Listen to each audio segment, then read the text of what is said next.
सुते देवी प्रणमामि हरिप्रिये। वाञ्छाकल्पतरुभ्यश्च कृपा सिन्धुभ्यैव च पतितानां पावनेभ्यो वैष्णवेभ्यो नमो नमः।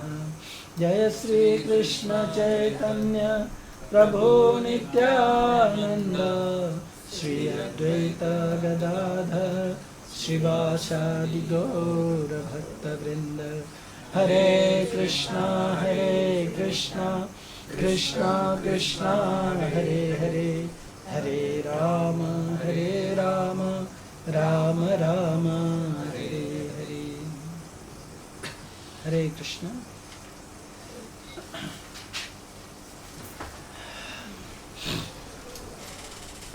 श्रीमद् भगवद गीता के 12वें अध्याय में अर्जुन ने भगवान से सबसे पहले ही श्लोक में क्वेश्चन पूछा था कि सगुण उपासना या निर्गुण उपासना, अर्थात भगवान के स्वरूप की उपासना या भगवान के क्या कहते हैं उसको, निर्विशेष स्वरूप की उपासना, दोनों में से कौन सा सही है। एवं सतत युक्ताये भक्त्यास्तम पर्युपासते और ये चाप्यम अक्षरम अव्यक्तम तेसाम के योग वित्तम। अर्जुन ने पूछा था कि आपकी सेवा में सदैव तत्पर रहने वाले या जो अव्यक्त निर्विशेष ब्रह्म की पूजा करने वाले हैं, इन दोनों में से कौन अधिक श्रेष्ठ माना जाएगा। तो भगवान ने दोनों की उपासना के बारे में चर्चा किया था और भगवान ने कहा था कि जो व्यक्ति अपने मन को मेरे साकार स्वरूप में लगाता है वो योगियों में सर्वश्रेष्ठ है, मेरे द्वारा परम यह सिद्ध माना जाता है। उसके बाद में फिर 5वें श्लोक में भगवान ने बताया था कि किस तरह से निर्गुण की उपासना करने वाले या निर्विशेष ब्रह्म स्वरूप की उपासना करने वाले जो लोग होते हैं उनकी उपासना बहुत जटिल होती है या बहुत कठिनाई का सामना करना पड़ता है। उसका कारण है देहाभिमान। ये मैंने बताया था आप लोगों को कि किस तरह से शरीरस्थ होने के कारण और अपने आप को शरीर के रूप में पहचानने के कारण उनकी उपासना बहुत कठिन होती है। और ये जीवात्मा की अपने आप को शरीर मानने की या देहात्म बुद्धि की बाधा कैसे दूर हो, इस विषय का भगवान ने 13वें और 14वें अध्याय में विवेचन किया था। 14वें अध्याय के 21वें श्लोक में भगवान जब अर्जुन से पूछते हैं, अर्जुन भगवान से इनफैक्ट पूछते हैं गुणातीत पुरुषों के लक्षण क्या हैं, मतलब वो कौन सा व्यक्ति है जो गुणों से परे होता है।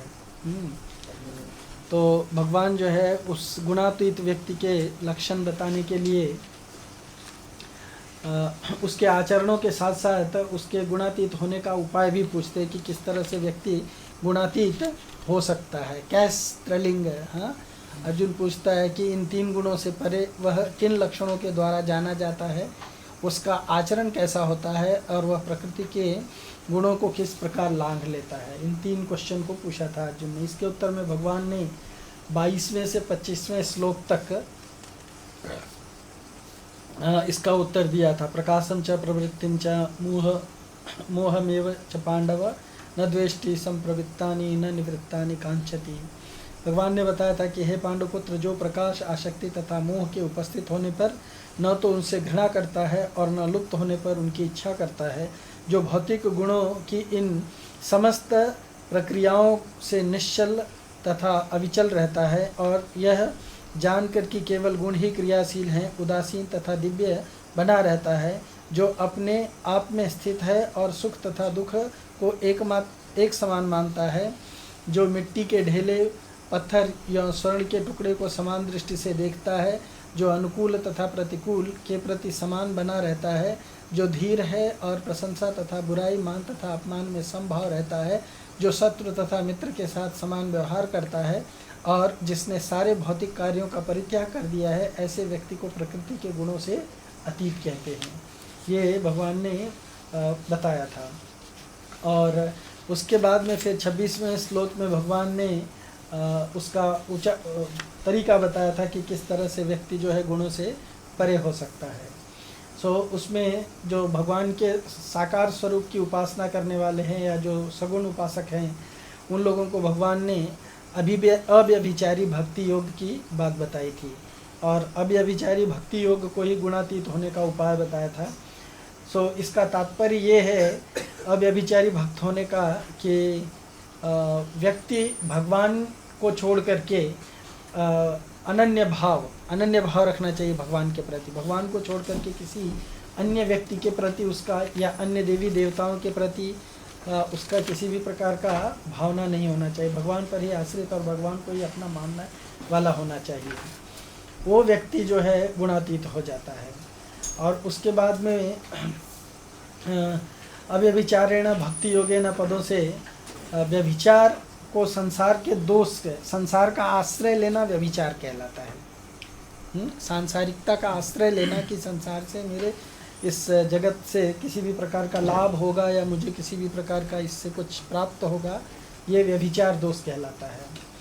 और इस संसार के आश्रय से भक्ति योग रहित रहता है। इसीलिए भगवान ने कहा था कि माम यानी परमात्मा का सूक्ष्म दर्शन का, माम च यो अव्यभिचारेण, यो मतलब जो जीव के पद के लिए आया, कि जो जीव, माम मतलब भगवान के लिए आया, परमात्मा के लिए आया है, से सूक्ष्म रूप से वर्णन किया है।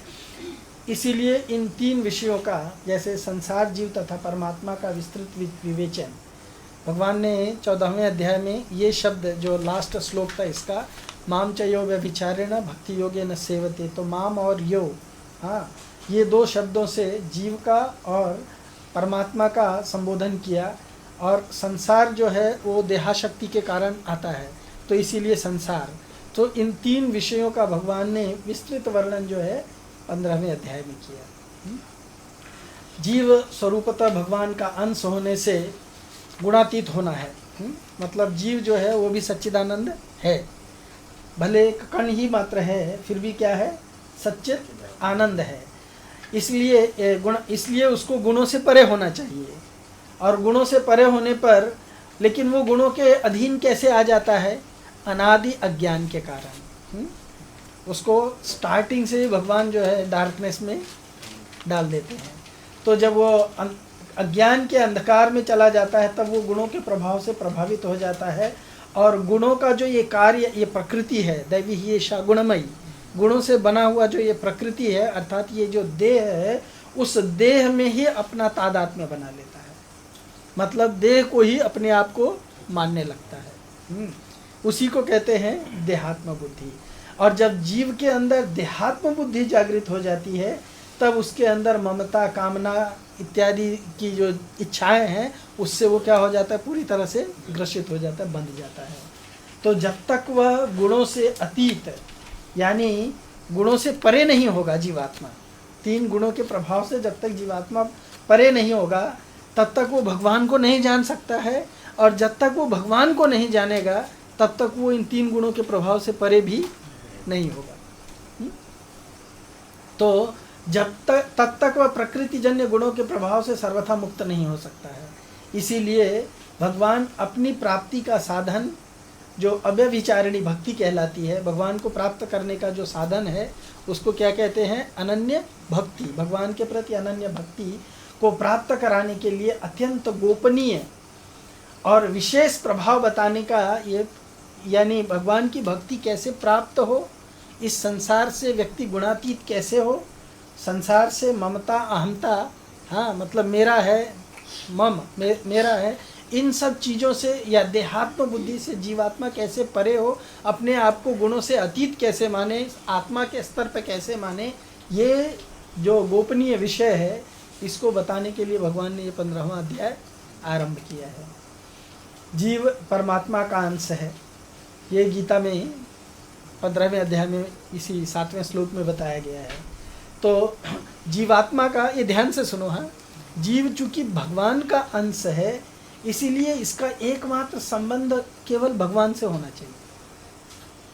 जीव का भगवान का अंश होने के कारण जीवात्मा का संबंध केवल किससे होना चाहिए? भगवान से होना चाहिए। परंतु भूल से यह अपना संबंध प्रकृति के शरीर, प्रकृति का कार्य जो है, प्रकृति जो ये शरीर प्रदान करती है, इंद्रियां, मन, बुद्धि आदि को मान लेता है।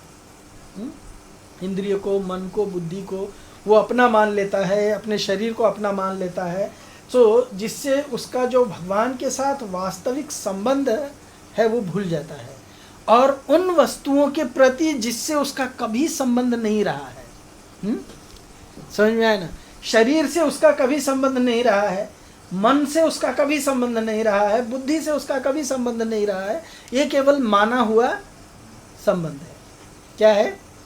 ये माना हुआ संबंध है। हाँ, सो इन सब को जब वो वास्तव में जिनसे इसका कभी संबंध नहीं रहा है, अगर वो रियलिटी को समझ जाएगा, तो इनफैक्ट न तो इसका भूतकाल में कभी इन सब चीज़ों से संबंध रहा है, न ही तो प्रेजेंट काल में इसका संबंध रहता है, और न ही तो भविष्य काल में संबंध रहेगा। ये पॉइंट समझा क्या? शरीर के साथ में जीवात्मा का, शरीर, मन, बुद्धि और अहंकार इत्यादि के साथ में जीवात्मा का कभी संबंध नहीं रहा है, न तो है और न ही रहेगा। परमात्मा से अपने वास्तविक संबंध को भूल करके शरीर आदि जो विजातीय वस्तुएं हैं, शरीर, बुद्धि इत्यादि जो विजातीय वस्तुएं हैं, उसमें मैं, मेरा और मेरे लिए ये मानना ही इसी को व्यभिचार दोष कहते हैं। मतलब व्यभिचार किसको कहा जाता है? व्यभिचार ये है कि शरीर जो है यही मैं हूँ, शरीर से संबंधित वस्तु मेरी है, हाँ, और शरीर को जो कुछ प्राप्त होने वाला है वो मेरे लिए प्राप्त होगा, ये मानना जो है, हाँ, यही व्यभिचार दोष कहलाता है। सो ये व्यभिचार दोष अनन्य भक्ति में खास बाधक होता है। जब तक व्यक्ति का किसी से संबंध रहेगा, अभी जैसे एग्जाम्पल माता जी ने अभी कुछ बताया, तो चूंकि इनका संबंध बना के रखा है किसी से, ये मेरा पुत्र है, मेरा पुत्री है, मेरा दिस है, मेरा दैट है, तो फिर उनके आचरण से इनको क्या हो रहा है? अफेक्ट हो रहा है, प्रभावित हो रहा है, किसी न किसी के आचरण से प्रभावित हो रहे हैं। लेकिन अगर केवल भगवान से संबंध मान करके रखेंगे तो हम संसार में किसी के भी आचरण से प्रभावित नहीं होंगे। समझ में आया ना? लेकिन ये अज्ञान दोष के कारण, भगवान के प्रति अनन्य भक्ति न होने के कारण, हमारा शरीर और शरीर से जो कनेक्टेड है, संबंधित है, ऐसे विषयों में हमारा क्या हो जाता है? हमारा संबंध बन जाता है। वो संबंध एक्चुअली माना हुआ है, और वही संबंध जो है हमें भक्ति प्राप्ति में बाधक बन जाता है। सो इस बाधा को दूर करने के लिए 15वें अध्याय के पहले 5 श्लोकों में भगवान ने संसार का वर्णन किया है कि ये संसार क्या है, इसका स्वरूप क्या है, और फिर उसका छेदन किस तरह से किया जा सकता है। अर्जुन को नॉलेज देते हैं और अर्जुन से उसका छेदन करने की बात बताते हैं। तो ये टोटल श्लोक में क्या, टोटल चैप्टर में क्या बताया गया है, हम लोग एक बार थोड़ा शॉर्ट में जाएंगे, फिर बाद में श्लोक वाइज देखेंगे कि कैसे एक दूसरे से कनेक्टेड है।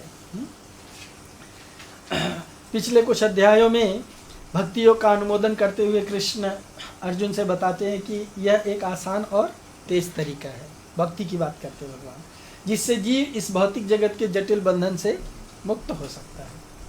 भक्ति योग का मूलभूत सिद्धांत है भौतिक आसक्ति और विरक्ति का त्याग करके भगवान के प्रति समर्पित दिव्य क्रियाकलाप में अनुरक्ति। क्या समझे आप? भौतिक आसक्ति और विरक्ति को त्याग करके। समझ में आया ना? हम एनओडी में पढ़ेंगे कि भक्ति का अधिकारी कौन होता है। हाँ, जो ज़्यादा विरक्त नहीं होता है और जो ज़्यादा आसक्त नहीं होता है। विरक्ति भी एक प्रकार की आसक्ति है। समझ में आया ना? तो भौतिकता की विरक्ति और आसक्ति को त्याग करके भगवान के प्रति समर्पित दिव्य क्रियाकलाप में अनुरक्ति। भगवान से संबंधित जो ट्रांसेंडेंटल विषय हैं, उस विषयों में जब हमारा आसक्ति बनता है, समझ में आया ना, तब उसको क्या कहते हैं? भक्ति कहते हैं। और अब भगवान की सेवा में अनुरक्त होने से के लिए भौतिक गुण सर्वथा अतः इसीलिए क्या करना है, अगर व्यक्ति को भगवान के प्रति आसक्ति करना है तो भगवान की सेवा में पूरी तरह से लगे रहने के लिए भौतिक गुणों से सर्वथा मुक्त होना पड़ेगा। जब भौतिक गुणों से सत्व, रजस और तमस, जो 14वें अध्याय में हमने डिस्कस किया है, उससे जब जीवात्मा पूरी तरह से मुक्त रहेगा, यानी ये 3 गुण उसको प्रभावित नहीं करेंगे, तब क्या होगा, तब वो भगवान की सेवा में ठीक से लग सकता है। जब तक उसको ये 3 गुण प्रभावित करते रहेंगे तब तक वो पूरी तरह से भगवान की सेवा में लगना कठिन है। इस अध्याय 15 में भगवान जो है अर्जुन को बताते हैं कि भौतिकता के चंगुल से मुक्त होने का उपाय क्या है। इस जगत को एक उल्टे बरगद के पेड़ से तुलना करते हुए समर्पण के द्वारा मुक्त होने की सलाह देते हैं। भगवान कहते हैं कि अगर कोई व्यक्ति भूल भुलैया में अटक गया है तो उसको तभी बाहर निकल सकता है जब वो किसी जानकार व्यक्ति का आश्रय लेगा, मतलब समर्पित होगा, तब वो निकल सकता है। और ये भी बताते हैं कि किस तरह से जीव इस भौतिक जगत के शरीर परिवर्तन के कठिन जाल से मुक्त होकर के, शरीर परिवर्तन एक प्रकार का जाल है, शरीर परिवर्तन के कठिन जाल से मुक्त होकर के आध्यात्मिक जगत में किस तरह से लौट सकता है। लेकिन भगवान ये भी बताते हैं कि मूर्ख लोग ये नहीं समझ पाते कि किस तरह से जीव एक शरीर से दूसरे शरीर की यात्रा करता है। उत्क्रामंतम स्थितिम वापि भुंजान वाला श्लोक आगे आएगा, हम पढ़ेंगे उसको। हाँ, लेकिन बुद्धिमान व्यक्ति इसको जानते हैं, ऐसा भगवान यहाँ पे बताते हैं कि जो व्यक्ति बुद्धिमान होता है वो जानता है कि आत्मा का एक शरीर से दूसरे शरीर में प्रवास जो है वो एक प्रकार से जाल में ही घूमने का प्रवास है। जैसे मछली होती है ना, बड़ा सा जाल होता है तो मछली को लगता है कि मैं इसमें घूम रहा हूँ, लेकिन एक्चुअली वो क्या है, बंद है। 1 से लेकर के 6 तक भौतिक जगत से मुक्ति की चर्चा बताई गई है। भौतिक जगत एक उल्टे बरगद के पेड़ के समान है, ये पहले श्लोक में बताया गया है। फिर दूसरे श्लोक में बताया गया है कि 3 गुणों के द्वारा पोषित कर्मकांड के बंधन में, पोषित और कर्मकांड के बंधन में ये भौतिक जगत। और ये पेड़ वास्तव में वास्तविकता से परे आध्यात्मिक जगत का एक प्रतिबिंब मात्र है, जिससे असंग शस्त्र के द्वारा ही काटा जा सकता है, ये तीसरे में बताते हैं। फिर आध्यात्मिक जगत की खोज कर भगवान की शरण ग्रहण करना चाहिए, ये 4थे श्लोक में इंस्ट्रक्शन देते भगवान। उसके बाद में उस परात पर भगवान को कौन समर्पित हो सकता है, परमात्मा को कौन समर्पित हो सकता है, या जो सुप्रीम पर्सनालिटी हैं भगवान, उनको कौन समर्पित हो सकता है, उस व्यक्ति की चर्चा 5वें श्लोक में करते हैं और बताते हैं कि जो प्रतिष्ठा, मोह तथा कुसंगति से परे है वही मुक्त है, वही परम तत्व को जानता है। उस आध्यात्मिक जगत का लक्षण क्या है जहाँ पे जीव का गंतव्य है, वो 6वें श्लोक में बताते हैं। और भगवान कहते हैं कि वो जगत जो है वो स्वयं प्रकाशित लोक है, जहाँ पहुँचने पर इस जगत में वापस लौट करके आना नहीं होता है। उसके बाद में 7 से लेकर के 11 तक के जीव का विभिन्न शरीरों में किस तरह से प्रवास होता है उसकी चर्चा करते हैं। जीव कृष्ण का अंश है, अतः आध्यात्मिक जगत से है, फिर भी मन और इंद्रियों के बस में पड़ जाने के कारण अत्यंत दुख भोग रहा है। ये 7वें श्लोक में बताने के बाद देहात्म बुद्धि को जीव एक शरीर से दूसरे शरीर में उसी प्रकार लेकर जाता है जैसे वायु गंध को लेकर के जाती है। तो जो एक शरीर बदल करके दूसरे शरीर में जीवात्मा जब जाता है उसका प्रोसेस क्या है उसकी चर्चा यहाँ पे किए हैं। उसके बाद में 9वें में बताते हैं कि अलग शरीर के साथ अलग प्रकार के इंद्रिय प्राप्त कर अनेक प्रकार के इंद्रिय भोग में लिप्त रहता है। जैसे आदमी आज खाना खाया, पेट भर गया, और जब पेट खाली हो जाता है तो क्या होता है, फिर से उसको भूख लगती है। उसी तरह से जब एक बार इंद्रियां शिथिल हो जाती हैं शरीर बूढ़ा हो जाने के कारण, तो वो शरीर त्याग देने के बाद में क्या करता है, एक जवान शरीर को प्राप्त कर लेता है, या एक क्या कहते हैं नया शरीर प्राप्त कर लेता है। तो उसमें नई सेट ऑफ इंद्रियां मिल जाती है, तो वो इंद्रियां फिर प्रबल हो जाती है। तो फिर उन इंद्रियों को भोगने के चक्कर में जीवात्मा लगा रहता है जब बूढ़ा हो जाता है। तो इसीलिए देखा जाए अगर, तो हमारे प्रहलाद महाराज क्या बोलते हैं, हाँ प्रहलाद महाराज बोलते हैं ना, पुनश्चर्वित चर्वणाना, वो इसी चीज़ को इंडिकेट करता है कि एक बार एक जीवन में पूरा शरीर भोग के क्या किया, बूढ़ा करके नष्ट कर दिया। हाँ, फिर भी जीवात्मा का इच्छा भरा नहीं। जिस चीज़ को उसने क्या किया, खूब भोगा और फिर से दोबारा शरीर लेकर के उसी चीज़ को फिर से भोगने के लिए तैयार हो जाता है। पुनश्चर्वित चर्वणाना। तो वो इस तरह से किस तरह से लिप्त रहता है, ये बताने के बाद में ये सब होते हुए हम क्यों नहीं देख पाते हैं, ये हमारे साथ ही घटना घटती है, जीवात्मा के साथ ही घटती है ये, लेकिन क्यों नहीं देख पाते हैं, इसका भगवान 10वें श्लोक में बताते हैं कि अज्ञान के कारण मूढ़ लोग नहीं देख पाते हैं, परंतु ज्ञानी लोग जो है वो देख सकते हैं। हाँ, ज्ञानियों का मन योग साधना से शुद्ध हो गया होता है, इसलिए वो देख सकते हैं। 11वें अध्याय में बताते हैं। फिर 12 से लेकर के 15 में भगवान जो है भगवत्ता के, भगवान कृष्ण की भगवत्ता को किस तरह से समझना है उसके बारे में चर्चा करते हैं। और इस भौतिक जगत में जीव बुरी तरह से इंद्रिय तृप्ति में जकड़े होने के कारण वह भगवान को कैसे समझ सकता है, इसके लिए बताते हैं इसमें कि इंद्रिय तृप्ति की समस्त वस्तुएं भगवान के सहयोग से ही संभव है। इसलिए जैसे तेजवान समस्त वस्तुओं के तेज को, तेज जो इस जगत के अंधकार को दूर करते हैं, जिसके कारण हम भोग कर सकते हैं, वे सभी भगवान से प्रकट होते हैं। हम जो भोग कर रहे हैं इस जगत में, वो एक्चुअली भोग की वस्तुएं कहाँ से आती हैं, भोग की शक्ति कहाँ से आती है, ये जानने वाला व्यक्ति जो है वो भगवान को जान सकता है। जैसे हम जान गए कि यहाँ पे अभी इस रूम में अंधेरा है, पर इस अंधेरे को दूर करने वाला ये लाइट है। जब लाइट है तभी अंधेरा दूर है, लाइट नहीं है तो अंधेरा बना रहेगा। उसी तरह से जीवात्मा इस जगत में जो कुछ भी भोग करता है, उसकी भोग करने की जो शक्ति है, अभोग करने की जो वस्तु है, वो कहाँ से प्राप्त होती है, भगवान से प्राप्त होती है, ये जानना चाहिए। और उसके बाद में समस्त जगत को धारण करते भगवान, उनकी शक्ति से ही जीवन रस प्राप्त होते है। 13वें श्लोक में बताने के बाद में 14वें में बताते हैं कि वैश्वानर और प्राणवायु भी भगवान की ही शक्तियाँ हैं, जिनके कारण हम जीवन धारण कर पाते। वैश्वानर जो है वो पचने में काम आती है, हाँ, और प्राणवायु जो है जिसके कारण हम प्राण धारण कर पाते हैं।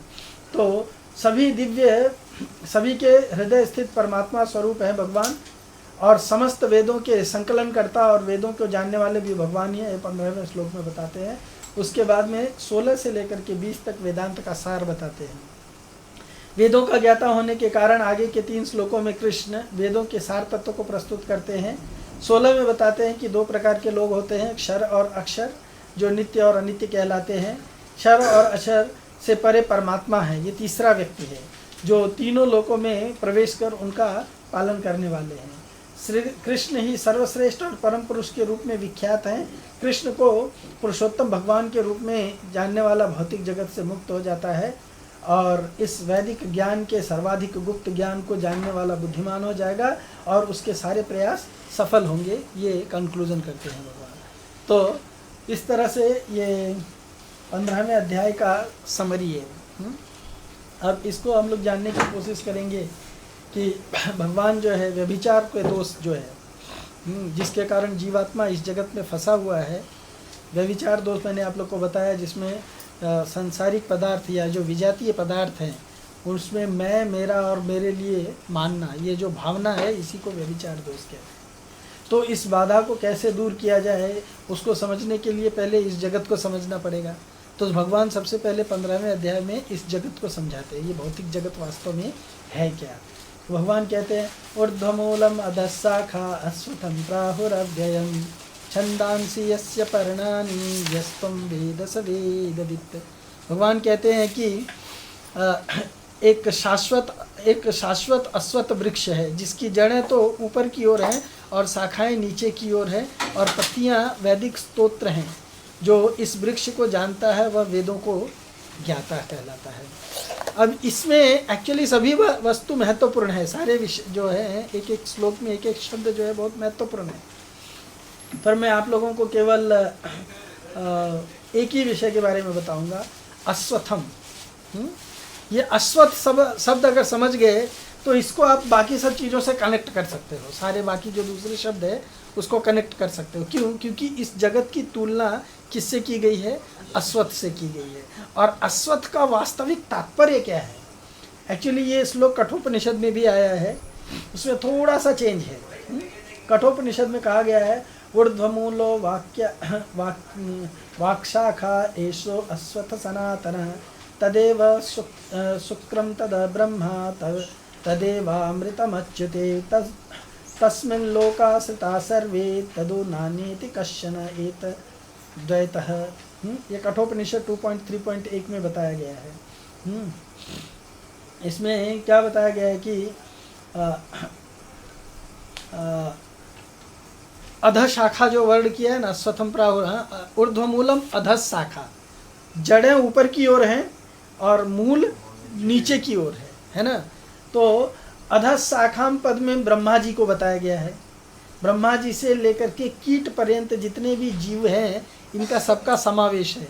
तो ये अध शाखा जो है, नीचे की तरफ जो शाखाएं आई हैं, हाँ जो आई हैं उसमें ब्रह्मा जी, इसलिए देखो क्रिएशन कहाँ से स्टार्ट होता है, ब्रह्मा जी से। ब्रह्मा जी से अनेक प्रकार के लिविंग एंटिटीज आते हैं। भागवतम के 5वें स्कंद में पूरा अच्छा से वर्णन है कि किस तरह से ब्रह्मा जी इस जगत में जीवों को क्रिएट करते हैं। तो ये कैसे होता है, ये यहाँ पर ब्रह्मा जी हैं, यहाँ से सब योनियाँ प्रकट होती हैं। ऑफकोर्स भगवान उनको, उसके बाद में उन योनियों से दूसरे लोग प्रकट होते चले जाते हैं। ऐसा एक पूरा एक बहुत विशाल वृक्ष हो जाता है।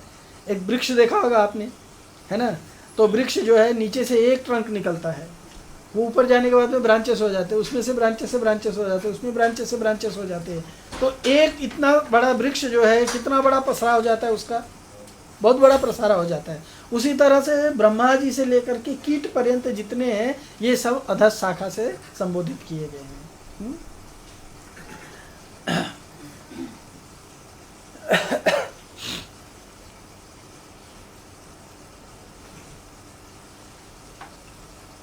तो अधः शाखा शब्द जो है वो सभी जीवों का प्रतिनिधित्व करता है।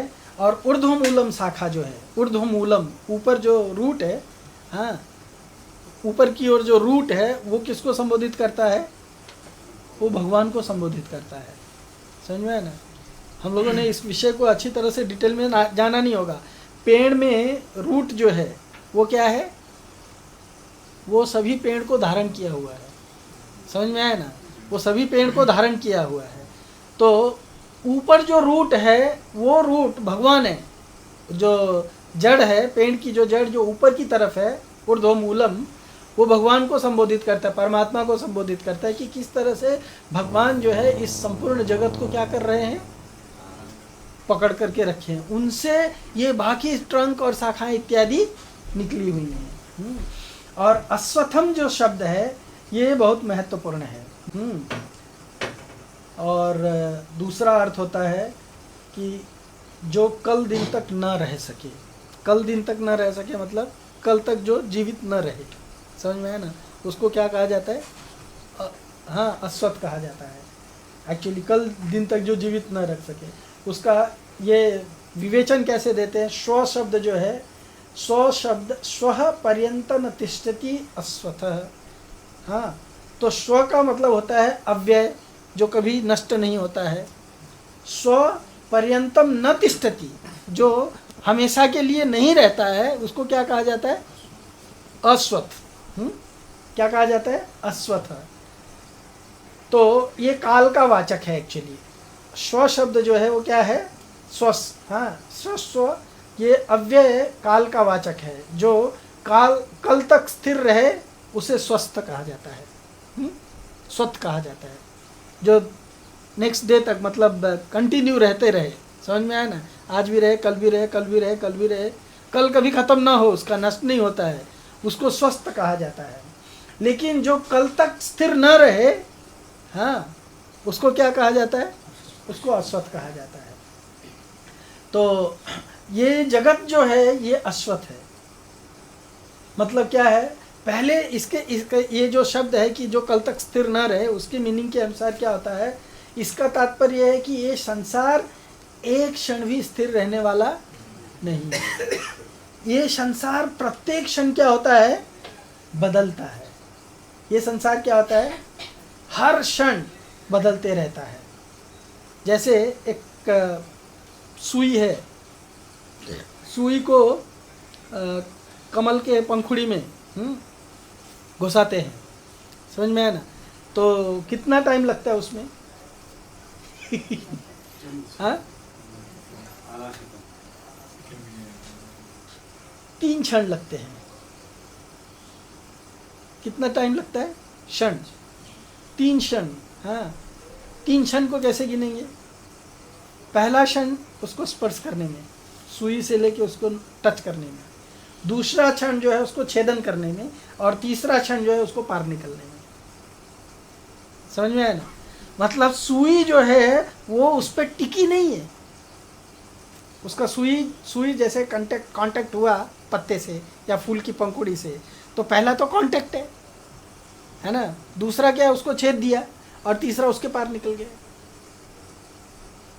समझे? इसके लिए उसको क्या कहा जाता है, इसमें क्षण का विवेचन इस प्रकार से करते हैं। तो इस जगत में जो भी वस्तु इस तरह से रहता है, मतलब एक क्षण भी वो टिका नहीं रहता है। सुई गया, पत्ते को टच किया, लेकिन टिका नहीं है, छेद दिया उसको। छेद के क्या मतलब, उसका स्थिति बदल गई। पॉइंट समझा ना आपने? उसकी स्थिति क्या हो गई, स्थिति बदल गई, और छेद के भी रुका नहीं, क्या हो गया, पार निकल गया। हाँ, तो इस तरह से वो कंटिन्यूअसली क्या हो रहा है, बदलता जा रहा है। इसीलिए जो वस्तु हमेशा बदलती रहती है, यानी इस जगत में जो वस्तु बदलता है उसी को संसार कहते हैं। ये कभी सुना था आप लोग ने? इस जगत में जो चीज बदलता है उसी को क्या कहते हैं, परिवर्तन के समूह को ही संसार कहा जाता है। हाँ, एक परिवर्तन के बाद में दूसरा परिवर्तन, तीसरा परिवर्तन, चौथा परिवर्तन, पांचवा परिवर्तन, डेली परिवर्तन होता है, हर क्षण परिवर्तन होता है। हाँ? और परिवर्तन जब होता है तभी दो चीज घटता है, उत्पत्ति और विनाश। क्या होता है, उत्पत्ति, स्थिति और विनाश, ये तीन चीज होता है। क्या क्या होता है, उत्पत्ति कहते हैं, थोड़ा परिवर्तन होने पर स्थिति रूप आ जाती है, और थोड़ा परिवर्तन होने पर क्या हो जाता है, उसका विनाश हो जाता है। ये जगत में तीन चीजें देखते हैं ना, उत्पत्ति होती किसी चीज का, उसके बाद में क्या होता है, एक्चुअली 6 होता है। हाँ, पर यहाँ के पॉइंट ऑफ व्यू से हम लोग उसको 3 ही माने। तो पहले कोई चीज़ उत्पन्न होता है, फिर थोड़े समय के लिए स्थिर रहता है, और फिर बाद में क्या हो जाता है, वो विनष्ट हो जाता है। तो उसका काल परिवर्तन होने से, स्थिति परिवर्तन होने से ऐसा हो जाता है, तब उसको प्रलय कहते हैं। सो वास्तव में इसकी उत्पत्ति, स्थिति और प्रलय होते ही नहीं है। इसलिए इसमें प्रतिक्षण परिवर्तन होने के कारण संसार एक क्षण भी स्थिर नहीं रहता है। एक्चुअली देखा जाए तो संसार में किसी चीज का न तो उत्पत्ति होता है, न तो प्रलय होता है, न ही तो संहार होता है। क्या होता है, रिपीटेशन होता है। क्या होता है, रिपीटेशन होता है, बदलता रहता है। समझ में आया ना?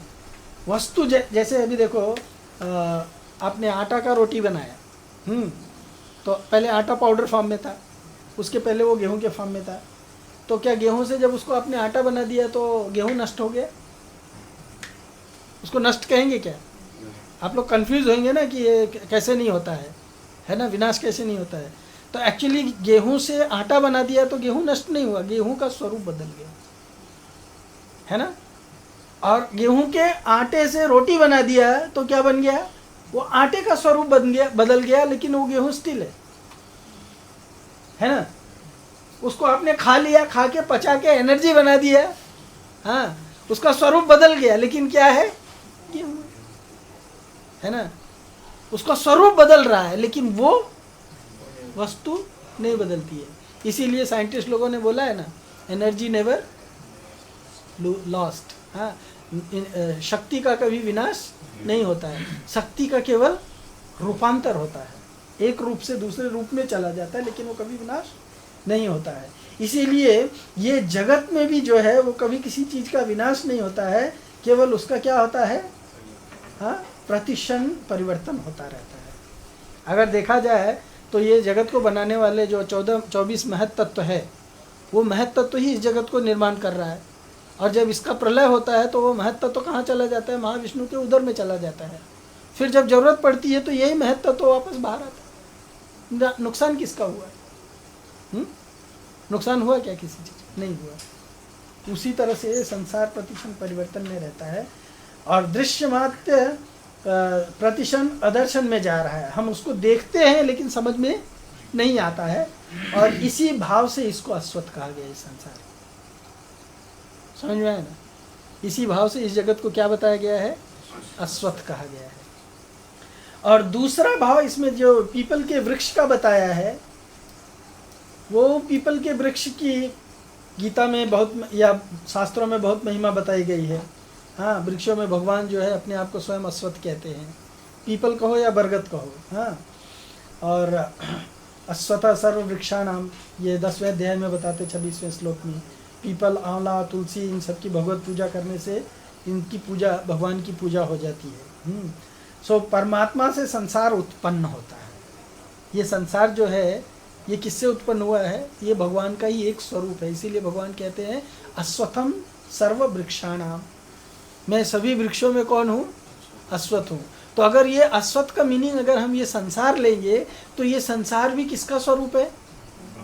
और 11वें अध्याय में भगवान ने अपना स्वरूप दिखाया था। हाँ, लेकिन ये अश्वत्थ, पीपल या बरगद का जो वृक्ष है, ये वृक्ष देखो उसकी जड़ें जब निकलती हैं तो अगर उसको काटो नहीं तो वो क्या हो जाता है? एक जटिल झाड़ बन जाएगा, है ना। उसमें से निकल पाना बड़ा कठिन हो जाता है ना। वो एक बहुत ही स्ट्रांग जार्गन बन जाएगा, एक जटिलता बन जाएगी। उसी तरह से ये संसार जो है, अगर इसमें से जीवात्मा बाहर नहीं निकलता है तो ये संसार जो है उसके लिए बहुत बड़ा जटिल समस्या बन जाएगी। समझ में आए ना? इसीलिए इस संसार से निकलने का भी प्रयास करना चाहिए। संसार में परमात्मा से ही संसार उत्पन्न होता है और संसार ही अभिन्न निमित्त उपादान कारण, निमित्त कारण भी यही है और उपादान कारण भी भगवान ही है। अतः संसार रूपी पीपल का वृक्ष भी तत्वतः परमात्मा का स्वरूप होने से पूजनीय है। इस संसार रूपी पीपल वृक्ष की पूजा यही है कि इसमें सुख लेने की इच्छा का त्याग किया जाए। संसार की पूजा क्या है कि संसार को अपने लिए भोग न करके भगवान को, हम लोग पूजा करने जब जाते हैं तो वस्तुएं लेके किसको चढ़ाते हैं? खुद खाने बैठते हैं क्या? नैवेद्य वगैरह बनाते हैं, जो पूजा करने जा रहे हैं बोलते हैं ना, तो पूजा करने जाते हैं तो वस्तु को किसको चढ़ाते हैं? जिसकी पूजा कर रहे हैं, या खुद बैठ के खाते हैं? नहीं ना, पूजा हो जाने के बाद में प्रसाद के रूप में ग्रहण करते भले, लेकिन जब तक पूजा करना। उसी तरह से जब हम संसार का अपने स्वार्थ के लिए जो भोग करने की प्रवृत्ति है, जब हम उसका त्याग करते हैं, तभी ये संसार की वास्तव में पूजा होती है। पर हम लोगों का उल्टा अंडरस्टैंडिंग है, जब हम संसार को भोगेंगे तब संसार की पूजा गिना जाता है। समझ में? पर वास्तव में क्या है? संसार को त्याग करना ही संसार की पूजा, क्योंकि ये संसार किसका स्वरूप है? भगवान का ही स्वरूप है। सो ऐसे तो मैं आपको बहुत कुछ बता सकता हूँ। हाँ जैसे भगवत गीता में 7वें अध्याय में बताया गया है कि वासुदेव सर्वमिति। हाँ, संसार से सुख की इच्छा रखने वालों के लिए यह संसार दुखों का ही घर है। क्यों? कारण कि स्वयं अविनाशी है और यह संसार वृक्ष प्रतिदिन परिवर्तनशील होने के कारण नाशवान है, नित्य है और अनित्य है और क्षणभंगुर है। इसीलिए जब कोई चीज नित्य नहीं है तो वो नित्य सुख भी नहीं दे सकती। सो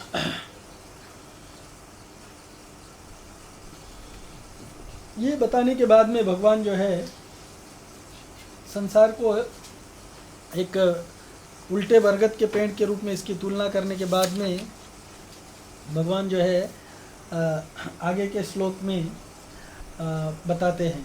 इसमें भी इसी संसार का ही वर्णन है।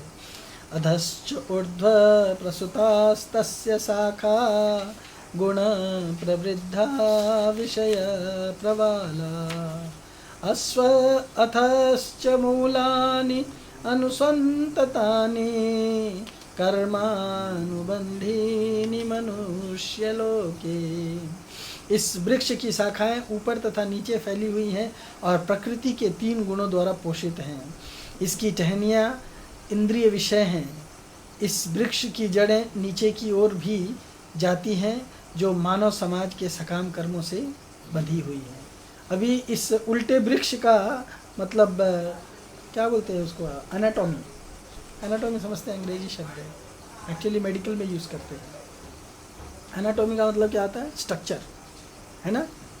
ये वृक्ष का स्ट्रक्चर बताया गया है कि ये वृक्ष में कौन सी चीज़ क्या है, इसकी जड़ क्या है, इसका ट्रंक क्या है, इसका टहनियाँ क्या है, इसका पत्ता क्या है, इसका ट्विग क्या है, इसका फल क्या है, इसका फूल क्या है।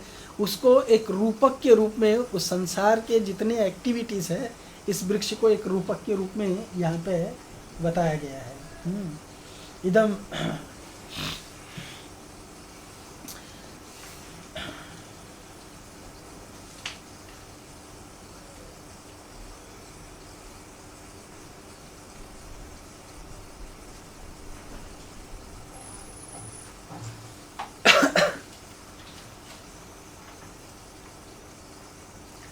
उसी संसार वृक्ष को भगवान इस श्लोक में अवयवों के साथ में बताना शुरू किया है। अधश्च, हाँ, संसार वृक्ष की गुण प्रवाला, इसमें क्या कहा है? अधश्च ऊर्ध्व प्रसुतास्तस्य शाखा गुण प्रवृद्धा। गुण प्रवृद्धा मतलब गुण, 3 प्रकार के गुण जो हमने पढ़ा, सत्व, रजस और तम के द्वारा बढ़ी हुई है। तस्य, इस संसार की शाखाएं जो है वो किसके द्वारा बढ़ती हैं? गुणों के द्वारा बढ़ती हैं। विषय प्रवाला, विषय रूपी कोपल, प्रवाल मतलब होता है पत्तों के जो नए नए डालियों पे जो नए नए पत्ते निकलते हैं ना, उसको प्रवाल कहते हैं। तो इस जगत में जो भोग की विषय हैं, हाँ, उनको प्रवाल कहा गया है। शाखाएं नीचे की तरफ, मध्य में और ऊर्ध्वम ऊपर की जगह में प्रसूता फैली हुई हैं, हाँ। और मनुष्य लोक के, इस मनुष्य लोक में कर्मानुबंधिनी, कर्मों के अनुसार ये बांधने वाली है। सो सभी लोगों में, अनुसंततानी मतलब सभी लोगों में व्याप्त हो रहे हैं। सो इस जगत के तस्य शाखा गुण प्रवृद्धा, संसार में मनुष्य, संसार वृक्ष की मुख्य शाखा ब्रह्मा जी हैं। ब्रह्मा से संपूर्ण वेद, मनुष्य, तिर्यक, तिर्यक मतलब होता है चिड़िया इत्यादि, हाँ, तिर्यक आदि योनियों की उत्पत्ति और विस्तार हुआ है। इसलिए ब्रह्मलोक से पाताल लोक तक जितने भी लोक हैं, उनमें रहने वाले देव, मनुष्य, कीट आदि प्राणी, वे सभी संसार वृक्ष की क्या है? शाखाएं हैं। जिस प्रकार जल सींचने से वृक्ष की शाखाएं बढ़ती हैं, उसी प्रकार गुण रूप जल से, जल के संग से इस संसार वृक्ष की शाखाएं बढ़ती हैं। जब व्यक्ति ज़्यादा गुणों से प्रभावित रहेगा तो वो संसार में ही फंसा रहेगा। इसलिए भगवान जीवात्मा के उच्च, मध्य और नीच योनियों में जन्म लेने के कारण गुणों को ही संग बताया है। जीव जो है गुणों के कारण ही क्या करता है? अधश्च ऊर्ध्व प्रसुतस्तस्य शाखा, ऊपर नीचे चारों तरफ जो शाखाएं फैली हुई हैं, गुण प्रवृद्धा, गुण और विषय, ये दोनों के कारण ये देखो, पेड़ कैसे बढ़ता है? नए नए पत्ते निकलते हैं तो धीरे धीरे बढ़ता है ना, है ना। जब भी पेड़ बढ़ता है तो पत्ते निकलते, पत्ते निकल को धारण करने के लिए कुछ डालियाँ होती हैं, छोटी छोटी डालियाँ निकलती, वो डालियाँ धीरे धीरे बढ़ती हैं, हाँ। तो जैसे जैसे पेड़ बढ़ता जाएगा वैसे वैसे पत्ते बढ़ते जाएंगे, और जैसे जैसे डालियाँ बढ़ते जाएंगी, है ना, उसी तरह से पेड़ फिर से और बढ़ता जाता है। तो ये गुण का संग, यानी जब विषय और विषयों का संग जब होता है, तब क्या होता है? संपूर्ण सृष्टि में ये पूरा बढ़ता जाता है।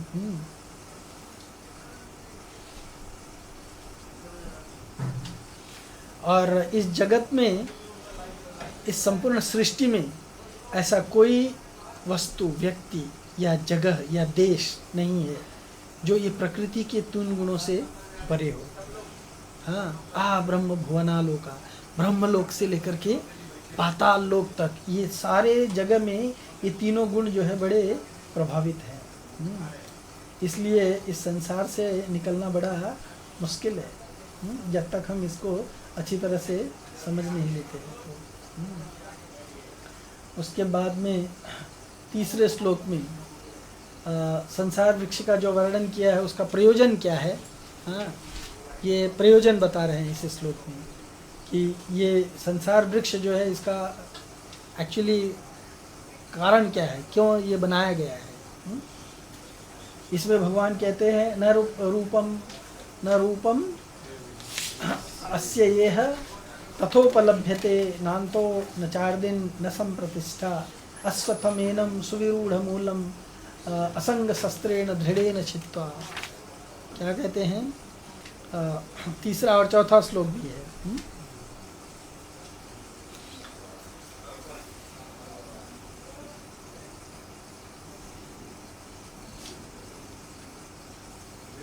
तीसरे श्लोक में भगवान जो है इसके स्वरूप के बारे में बताते हैं, संसार वृक्ष का प्रयोजन जो है वो बताते हैं और उसको कैसे छेदन करना है वो बताते हैं। सो भगवान क्या कहते हैं इसमें, इस वृक्ष की वास्तविक स्वरूप का अनुभव इस जगत में नहीं किया जा सकता। कोई भी नहीं समझ सकता कि इसका आदि कहाँ है, अंत कहाँ है, इसका आधार कहाँ है। लेकिन मनुष्य को चाहिए कि इस दृढ़ मूल वाले वृक्ष को विरक्ति के शस्त्र से काट गिराए। अभी इसमें बड़ा जटिल प्रश्न है। न रूपम अस्य है, हाँ, इस संसार का रूपम देखने में नहीं आता है, समझ में आया ना। ये संसार जो है वो दिखने में बराबर दिख नहीं पाता है। न रूपम, हाँ, अस्य, इस संसार का यहाँ पे रूप नहीं देखने में आता है। और यह यहाँ पर विचार करने पर इस संसार वृक्ष का जैसा रूप है वो देखने में नहीं आता है, वैसा यहाँ विचार करने पर मिलता नहीं। अगर हम सोचा भी कि कैसा होगा ये वृक्ष तो भी समझ में नहीं आता है, क्योंकि ना तो इसका आदि है, ना ही तो ये वृक्ष कहाँ से स्टार्ट हुआ वो कोई जानता है। एक्चुअली भगवान ने पहले बताया, हम लोगों ने पहले एक्सप्लेन किया कि अधश्च शाखा और ऊर्ध्व मूलम, ये दो शब्दों में क्या बताया गया है। ओरिजिनल भगवान के बारे में बताया गया कि ये रूट कहाँ से निकला है, रूट भगवान है, तो ये संसार भी भगवान से उत्पन्न हुआ है। पर नॉर्मली व्यक्ति जो है ये जब तक भगवान को नहीं जानेगा तब तक ये वस्तु को नहीं जान सकता है। तो इसीलिए यहाँ पे बता रहे हैं ना तो इसका आदि है, ना ही तो इसका अंत है। ये कहाँ तक जाएगा इसका कोई अंत नहीं है, इसका कोई टाइम फ्रेम नहीं है। न स्थिति संप्रतिष्ठाई है, नहीं तो यह हमेशा बना रहेगा, ये निरंतर बदलने वाला है। इसीलिए इस दृढ़ मूल वाले संसार रूपी अश्वत्थ वृक्ष को दृढ़ता से असंगता रूप शस्त्र के द्वारा काट करके गिराना है। कैसे काटेंगे इसको? असंग का शस्त्र। संग मतलब इस संसार से जब हम अपनापन जोड़ लेते हैं, ये मेरा है, मैं मेरा का भाव जब इस संसार से डेवलप हो जाता है तो क्या होता है, वो संग कहलाता है, संग दोष कहते हैं उसको। लेकिन इस संसार को जब हम अपना नहीं मानेंगे, समझ में आया ना, हम इस संसार के नहीं हैं तो ये संसार भी हमारा नहीं है। स्टार्टिंग में ही बताया है ना, हम लोग किसके अंश हैं, हम भगवान के अंश हैं, है ना। तो ये संसार हमारा नहीं है, लेकिन ये संसार भगवान से कनेक्टेड है क्योंकि ये भगवान का अंश है। समझ में आया ना। हम लोग जिस तरह से इस संसार के हम लोग भगवान के जैसे अंश हैं, ये संसार भी भगवान का अंश है। भगवान उसको 7वें श्लोक में 7वें अध्याय में बता चुके हैं। हाँ, भूमि रपो अनल वायु खम्मन बुद्धिरेवच अहंकार इति में भिन्ना प्रकृति अस्तदा। तो भगवान का ये अंश है, इसलिए भगवान से कनेक्टेड है, लेकिन हमारा अंश नहीं है, इसलिए हमारा इससे कोई लेना देना नहीं है। न तो ये कभी हमारा था, न है, और न ही तो रहेगा। इसीलिए जब हम ये शरीर त्याग करके निकलते भी हैं तो यहाँ से कुछ लेके नहीं जाते हैं। जो है सब कुछ यही छोड़ के जाते हैं क्योंकि ये हमारा नहीं है। पर जब भगवान इसका विनाश करवाना चाहते हैं तो ये विनष्ट होकर के भगवान के शरीर में चला जाता है, और जब भगवान चाहते तो फिर निकाल लेते। मतलब जैसे मेरा सामान है, इनका कैमरा है, हाँ, तो इन्होंने जब इसको काम में लगाना है तो कैमरा को निकाला, बैग से स्टैंड पे लगा दिया, है ना। और जब कैमरे का काम हो गया तो उसको कैमरा को वाइंड अप करके क्या किया, फिर से बैग में डाल के लेके चल दिया। You understood. पर हमारा नहीं है तो हम नहीं लेके जा सकते है ना। तो जिसकी वस्तु है वही लेके जा सकता है उसको। तो इसीलिए ये जगत का भगवान से कनेक्शन है। तो जगत का रूट कहाँ से है? भगवान से है। लेकिन भगवान कह रहे हैं चूंकि भगवान को जब व्यक्ति नहीं जानता है तो इसके रूट को भी नहीं जान पाएगा। लेकिन भगवान कहते हैं कि ये भावना से कि ये जगत मेरा नहीं है, इसमें मुझे ममता, आसक्ति इत्यादि रखने की कोई आवश्यकता नहीं है। जब व्यक्ति इतना समझ जाएगा कि इसमें मेरा अपना कुछ नहीं है, तब वो उस शस्त्र के द्वारा, इसको असंगता को एक शस्त्र कहा गया है। क्या कहा गया है? जैसे झाड़ अगर बढ़ जाता है तो उखाड़ने से तो उखड़ेगा नहीं, है ना, ढकेलने से तो गिरेगा नहीं, हाँ, तो क्या करना पड़ता है? काटना पड़ता है। काटना पड़ता है। उसी तरह से इस संसार में अगर हम आकर के आसक्त हो गए हैं तो ये संसार मेरे धक्का मारने से निकलेगा नहीं, है ना। इस संसार में अगर हमें आसक्त हो गया हूँ तो ये आसक्ति अपने आप छूटेगी नहीं, समझ में आया ना। तो क्या करना पड़ेगा, काटना पड़ेगा। अभी से एक सिंपल उदाहरण, कुछ लोग तम्बाकू खाते हैं, कुछ लोग नशा करते हैं, कुछ लोग चाय पीते थे, आप में से भी कुछ लोगों का ऐसा हुआ होगा उदाहरण, है ना। तो जब कहा गया कि 4 नियम पालन करना है, उसमें चाय भी नहीं पीना है, हाँ, तो आपको कैसा लगा होगा, कठिन लगा था, है ना। चाय भी नहीं पीना मतलब क्या, सब लोग पूरा दुनिया बचपन से लेकर के पेट में था तब से चाय पीता आ रहा हूँ, है ना, और अभी बोल रहे चाय नहीं पीने का, हाँ, अभी बोल रहे चाय नहीं पीने का। फिर लेकिन आपने छोड़ा कैसे उसको, और जिस दिन छोड़ा होगा सिर दर्द किया होगा, कुछ बुखार आया होगा, कुछ तो कुछ हुआ होगा, फिर भी अगर आपने रिजॉल्व किया नहीं करना है तब जाकर के वो छूट गया। अब छूट गया क्योंकि उससे मेरा कोई संबंध नहीं था, मैंने संबंध जोड़ रखा था, मेरी मति उसमें लग गई थी, इसीलिए वो मुझे कष्ट दे रहा था। आसक्ति कष्ट देती है। उसी तरह से इस संसार को हम दृढ़ता से छेदन कर सकते हैं।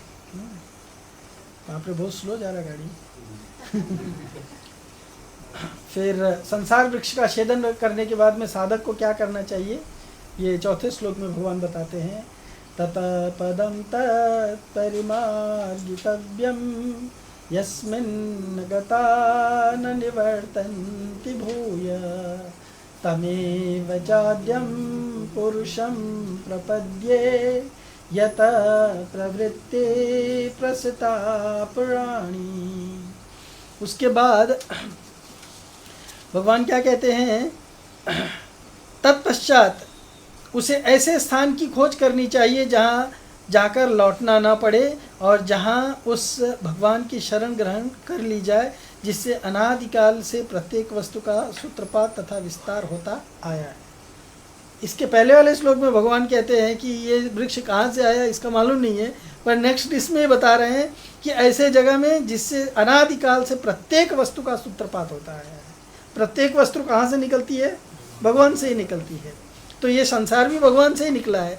तो भगवान कह रहे हैं कि ऐसे एक जगत की खोज करनी चाहिए, ऐसे एक स्थान की खोज करनी चाहिए, और वो जगत क्या है वो आगे बताएंगे। वो कैसे वो जगत को प्राप्त करेंगे वो सब आगे भगवान बताते हैं। भगवान इसमें कहते हैं उसके बाद उस परम पद परमात्मा की खोज करनी चाहिए जिसको प्राप्त हुए मनुष्य फिर लौट करके इस संसार में नहीं आते, और जिससे अनादिकाल से चली आने वाली यह सृष्टि विस्तार को प्राप्त हुई है, उस आदि पुरुष परमात्मा का ही मैं शरण ग्रहण करूँगा। शरण स्वीकार करनी चाहिए, ये माननी चाहिए। उसके बाद में 5वें श्लोक में भगवान कहते हैं कि जो महापुरुष आदि पुरुष परमात्मा के शरण होकर के परम पद को प्राप्त हो गए हैं, ऐसे लोगों का लक्षण क्या है, उनके लक्षण इसमें बताते हैं। ऐसे लोगों के बहुत सारे अच्छे गुण बताए हैं इसमें। निर्माण मोहा जित संग दोषा अध्यात्म नित्यम निर्वृत्त कामा द्वंद्वैर विमुक्त सुख दुख संगैर गच्छन्ति मूढ़ा अमूढ़ा परम अव्ययम तत्। जो झूठी प्रतिष्ठा मोह तथा कुसंगति से मुक्त हैं, जो शाश्वत तत्व को समझते हैं, जिन्होंने भौतिक काम को नष्ट कर दिया है, जो सुख तथा दुख के द्वंद्व से मुक्त हैं और जो मोह रहित होकर के परम पुरुष के शरणागत होना जानते हैं, वे उस शाश्वत राज्य को प्राप्त कर लेते हैं। तो वो राज्य कौन सा है ये अगले श्लोक में बताते हैं। हाँ, न तद भाष्यतो सूर्यो न शशांको न पावक यत् पद गत्वा न निवर्तन्ते तद धाम परमं मम। अविनाशी परम पद जो है वो ये भगवान बताते हैं कि वो एक ऐसा जगत है। इसको कहते हैं कि भगवान ने अपने लोक का इस श्लोक में एडवर्टाइजमेंट भी दिया है। आजकल लोग जो है ऐसे बहुत सारे चीज़ों का एडवर्टाइजमेंट देख करके और ख़रीदने के लिए भागते हैं ना, इसीलिए बहुत सारा एडवर्टाइजमेंट का ये है। तो भगवान अपने लोक का एडवर्टाइजमेंट दे रहे हैं। पिछले श्लोकों में बताया कि ये संसार कैसा है और ये टिकने वाला नहीं है ना। ये उल्टा क्या है, ये फंसाने वाला है। ये जगत कैसा है, फंसाने वाला है। इस जगत में आप जिस तरफ भी भागने की कोशिश करोगे सर्वत्र आपको फंसना पड़ेगा। लेकिन इसके विपरीत मेरा एक लोक है, भगवान कहते हैं, वहाँ पे आओगे तो फंसना नहीं है आपको। हाँ, वो कौन सा लोक है उसका ये एडवर्टाइजमेंट है। पहले तो बताया कि जब व्यक्ति इस संसार को त्याग करके, इस भौतिक जगत को जो उल्टा वृक्ष है इसको त्याग करके, उल्टा वृक्ष कहाँ देखा है बाय द वे आप लोगों ने? हाँ, नदी के किनारे, है ना। तो उल्टा वृक्ष एक्चुअली एग्जिस्ट होता है क्या? हाँ, होता है। उल्टा वृक्ष जो है वो एक रिफ्लेक्शन है, वो एग्जिस्टेंस नहीं है। किसमें एग्जिस्ट होता है? अगर कहेंगे कि एग्जिस्ट होता है तो वो केवल रिफ्लेक्शन में, प्रतिबिंब में। समझ में आया ना? जैसे आईने के अंदर आप अपनी तस्वीर देखते हैं तो आईने के अंदर आपको एक व्यक्ति दिखता है, पर वास्तव में वो व्यक्ति है क्या? हाँ, आईने के अंदर आप एक व्यक्ति देखते हैं कि नहीं? कोई किसको देखते हैं? खुद को देखते हैं, है ना। आईने के अंदर व्यक्ति है क्या? नहीं है, है ना। तो आईना क्या दिखा रहा है? हाँ, प्रतिबिंब दिखा रहा है। किसका प्रतिबिंब दिखा रहा है? ओरिजिनल का। तो एक्चुअली प्रतिबिंब नथिंग। ये जगत क्या है? ये उल्टा वृक्ष कहाँ दिखा जाता है? उल्टा वृक्ष जो है वो केवल प्रतिबिंब में दिखता है। समझ में आया ना? उल्टा वृक्ष केवल प्रतिबिंब में दिखता है। जैसे पेड़ के नीचे आईना रख दो ऐसा उल्टा करके, और उसमें देखो आईने में, तो वहाँ भी आपको उल्टा एक वृक्ष दिखेगा, है ना। दिखेगा कि नहीं दिखेगा? जैसे नदी के किनारे जो पेड़ खड़े रहते हैं वो पानी में देखो तो उल्टा दिखते हैं, उसमें भी फल दिखता है, फूल दिखता है, पत्तियां दिखते हैं, डालें दिखते हैं, लेकिन नथिंग एग्जिस्ट, है ना। प्रतिबिंब के अंदर जो फल दिख रहा है, फूल दिख रहा है, पत्ता दिख रहा है, क्या पत्ता को तोड़ के आप सब्जी बना सकते हो? गाय को खिला सकते हो, बकरी को खिला सकते हो, उसके डालों को काट करके आप लकड़ी जला सकते हो? हाँ, बताओ, जला सकते हैं? या फिर उसके फल को तोड़ करके आप खा सकते हो, पका सकते हो, सब्जी बना सकते हो, उसका कुछ कर सकते हो, बेच सकते हो, खरीद सकते हो? Anything you can do with that? Possible नहीं है। क्यों? लेकिन दिखता है। समझ में आया ना? लेकिन क्या है? प्रतिबिंब में दिखता है। इसीलिए प्रतिबिंब इज नॉट रियल एग्जिस्टेंस, पर साइमल्टेनियसली वो रियल एग्जिस्टेंस इसलिए है कि जब तक ओरिजिनल वस्तु है तब तक प्रतिबिंब रहेगा। समझ में आया ना? जब तक ओरिजिनल वस्तु है तब तक प्रतिबिंब रहेगा, लेकिन प्रतिबिंब होने के साथ साथ में भी उसमें कोई एग्जिस्टेंस नहीं, रियलिटी नहीं है। इसीलिए जगत को क्या कहा जाता है? टेम्परेरी। टेम्परेरी क्यों कहा जाता है? क्यों? क्योंकि जब तक ओरिजिनल वस्तु दिख रही है जगत दिखेगा। तो ये जगत जो है ओरिजिनल जगत का एक प्रतिबिंब मात्र है, और प्रतिबिंब होने से ये उल्टा है। इसीलिए ये जगत में जो आकर के फंस गया, जैसे आप लोग को एक स्टोरी बताया होगा, सुना होगा आप लोग ने, बहुत पहले बताया था शायद। समझाने के लिए बताओ तो टाइम लगेगा, एक ही चैप्टर होगा आज। हाँ हाँ, स्टोरी मालूम है ना? वो कौवा एक रानी का हार लेकर के उड़ जाता है, याद आया? याद आया? अरे बाप। एक राजा अपनी रानी को उसके शादी के समय में अपनी पत्नी को एक 9 लाख का हार दिया रहता है। आजकल 9 लाख का कोई वैल्यू नहीं है। और 9 करोड़ वाला हार दिया होगा भाई। हाँ, 9 लाख का हार दिया रहता है। और वो पत्नी उसकी रानी जो है एक बार उसको खिड़की पे निकाल के रख देती है और बाथरूम में नहाने के लिए जाती है। जब वो नहा रही होती है उसी समय एक कौवा आता है, उसको लगता है कुछ खाने की वस्तु है, और वो हार को लेके उड़ जाता है। अभी वो जाके हार को थोड़ी खा पाएगा, किधर खाएगा? हाँ, रानी नहा करके आती है और अपना हार ढूंढती है कपड़े वगैरह पहनने के बाद में, तो उसको हार मिलता नहीं है। वो परेशान हो जाती है, बोलती है यहीं तो रखा था, यहाँ से किसने ले लिया? कोई चोरी कर लिया क्या? वो बहुत दुखी हो जाती है। राजा उसके दुख का कारण पूछता है तो बताती है। राजा बोलता है जाने दो, गुम गया तो क्या करेंगे, अभी दूसरा हार दे देता हूँ आपको। वो बोलती नहीं, मुझे वही चाहिए, वो हमारे शादी का हार है, मुझे वही हार चाहिए, दूसरा हार नहीं चाहिए, आप उसको ढूंढवाओ। तो राजा उसको ढूंढने के लिए नगर में ढिंढोरा पीट देता है कि रानी का ऐसा ऐसा हार गुम हो गया है, और जो भी ढूंढ के लाएगा उसको आधा राज्य मिलेगा। तो पब्लिक को अभी कुछ मिलने वाला है, इसलिए सब लोग ढूंढने लगे इधर उधर। कहाँ ढूंढेंगे? किसी ने सोचा कौवा शायद लेके उड़ गया होगा, तो कौवा लेके उड़ गया ऐसा भी बता दिया राजा ने कि शायद चिड़िया पक्षी कुछ लेके उड़ गया है, तो इसके लिए ढूंढो उसको कहाँ गिरा है। किसी के तो छत पे, घर पे, दरवाजे पे, द्वार में, खेत में, खलिहान में, पेड़ में, जंगल में, किधर तो गिरा होगा। ढूंढो, पब्लिक चारों तरफ ढूंढ रही है। और एक साधु एक जंगल से जा रहा था, उधर देखा कि एक आदमी एक पेड़ के नीचे, एक तालाब था, छोटा सा पोखर होता है ना, उस पोखर में बार बार जंप मार रहा है बार बार जंप मार रहा है, जाता है नीचे और फिर ऊपर आ जाता है, और बार बार फिर देखता है, फिर जंप मारता है। तो ये साधु जाके उधर देखता है कि ये ढूंढ रहा है क्या। तो उसको पूछता है, भाई आप क्या ढूंढ रहे हो? तो एक्चुअली वो हार ढूंढ रहा होता है, वो जंगल में घूम रहा होता है। तो उसको अचानक वो नीचे देखता, पानी में जा रहा है, तो पानी में उसको एक रिफ्लेक्शन में कुछ तो चमकीला हार जैसा वस्तु दिखाई देता है।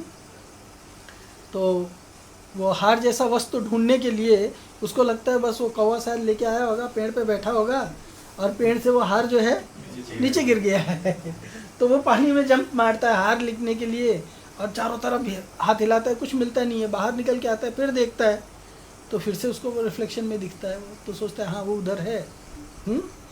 तो साधु जब उसको पूछता है तो ये बोलता नहीं है कि मैं हार ढूंढ रहा था और वो हार मुझे मिल गया इधर, लेकिन अभी पानी में से निकल नहीं रहा है।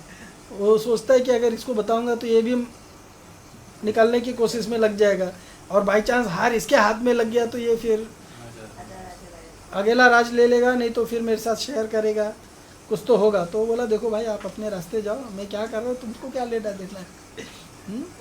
तो साधु बोला उसको, देखो मैं तुम्हारी मदद करना चाहता हूँ, इसलिए मैं तुमको पूछ रहा हूँ कि तुम क्या कर रहे हो।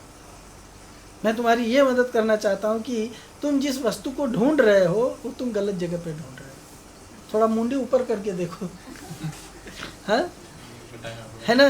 तो पेड़ के डाल पे वो टंगा हुआ लटका हुआ दिख रहा है, पर तुम खाली रिफ्लेक्शन में देख रहा है। रिफ्लेक्शन में देख करके दिन भर तुम इसमें जंप मारेगा, हाँ तभी मिलेगा नहीं, क्योंकि रिफ्लेक्शन में दिख तो रहा है लेकिन वो ओरिजिनल नहीं है। समझ में आया ना। उसी तरह से भौतिक जगत में जीवात्मा आकर के और सुख के लिए क्या करता है, छटपटाता रहता है, ये करो वो करो, यहाँ जंप मारो वहाँ जंप मारो, अरे सुख यहाँ दिख रहा था पानी हिलने हाँ तो इधर जंप मारता है उधर जंप मारता है, पर एक्चुअली उसको क्या मिलता है, कुछ नहीं, फ्रस्ट्रेशन। उसको देखना किधर है, ऊपर देखना है ना। कोई बताने वाला भी आता है तो उस पर क्या आता है, अरे तुम क्या है बताने वाला मेरे को, है ना, तुम क्या बताने वाला, जाओ अपने रास्ते में जाओ, मैं भोग करने के लिए यहाँ पे कोशिश कर रहा हूँ, तुम इसमें शेयर मारना चाहता है, जाओ अपने रास्ते। सुनने के लिए तैयार नहीं। तो ये जगत है, रिफ्लेक्शन है। पर भगवान एडवर्टाइजमेंट देते हैं कि मेरे जगत में आ जाओ, वहाँ पे ये सारा दोष नहीं है, क्योंकि वो रियल वर्ल्ड है। वो कौन सा वर्ल्ड है, वो ओरिजिनल वर्ल्ड है, रियल वर्ल्ड है, वहाँ पे ये सब परेशानियाँ नहीं है। हाँ, यद गत्वा न निवर्तन्ते तद धाम परमम मम, मेरे धाम को वापस आ जाओ। तो ये बताने के बाद में फिर परम धाम का वर्णन करने के बाद में उसको कैसे प्राप्त होकर के जीव संसार से नहीं लौटते हैं, उसके विवेचन के रूप में अपने अंशी जीवात्मा के बारे में भगवान बताते हैं कि ये जीवात्मा जो है वास्तव में मेरे अंश है और मेरे लोक में पहले ही रहा है। समझ में आया ना। उसको अपने से अभिन्न बताते हुए हैं, लेकिन जीवात्मा से क्या गड़बड़ी हो गई जिसके कारण वो इधर है, जीव से क्या भूल हो रही है जिसके कारण उसको नित्य प्राप्त परमात्मा स्वरूप या परम धाम का अनुभव नहीं हो रहा है। समझ में आया ना। इस भौतिक जगत में ही क्यों चक्कर मार रहा है, इसका वर्णन भगवान ये 7वें श्लोक में करते हैं। भगवान को खुद दुख है, जैसे वो साधु को दुख आया। देखो हार ऊपर ही दिख रहा है, 2 मिनट में पेड़ पे चढ़ करके उसको निकाल लेगा, वो ना प्राप्त करके दिन भर क्या कर रहा है, अज्ञान के कारण हाँ दिन भर पानी में डुबकी मार रहा है और उसको वहाँ पे कुछ नहीं मिल रहा है। तो भगवान को भी दुख लगता है। तो भगवान कहते हैं ममे मांसो जीव लोके जीव भूत सनातन मना षष्ठानि इंद्रियाणि प्रकृति स्थानी कर्षति। भगवान यहाँ पे ममे मांसो बोल रहे हैं, इसका अर्थ क्या है, मेरा अंश है। मेरा अंश बोलने का मतलब भगवान क्या है, क्या है बोलो, माता पिता है। भगवान सच्चिदानंद है। क्या है? हाँ, भगवान क्या है? सच्चित आनंद। ये 3 फैक्टर क्या है? सत माने इटर्नल, कभी नष्ट नहीं होता है। चित माने फुल ऑफ नॉलेज, हाँ, वो कभी भी अज्ञान में नहीं रहते हैं। और आनंद मीन्स फुल ऑफ ब्लिस, आनंद से परिपूर्ण है। पर जीवात्मा भी भगवान का अंश है, मतलब इसको भी क्या होना चाहिए? सच्चित आनंद होना चाहिए, है ना? तो जीवात्मा सच्चित आनंद क्यों नहीं है या नहीं है? जीवात्मा सच्चित आनंद है कि नहीं है? तो फिर याद क्यों नहीं? डर क्यों रहा है? Don't speculate. अज्ञान के कारण। हाँ, किस चीज का अज्ञान? जैसे प्रभुपाद जी एक उदाहरण बताते हैं, एक अच्छा स्टोरी बताते हैं कि एक आदमी था, उसके माता पिता मर गए थे। और उसके माता पिता मरने से पहले वो जिस घर में रहता था उसी घर में खजाना गाड़ के रखे थे। हाँ, पर उसको मालूम नहीं कि मेरे घर में ही खजाना गड़ा हुआ है। वो उसी घर में रोज रहता है, उधर ही सोता है, उधर ही भिखारी की तरह से रहता है, उसको खाने के लिए नहीं है।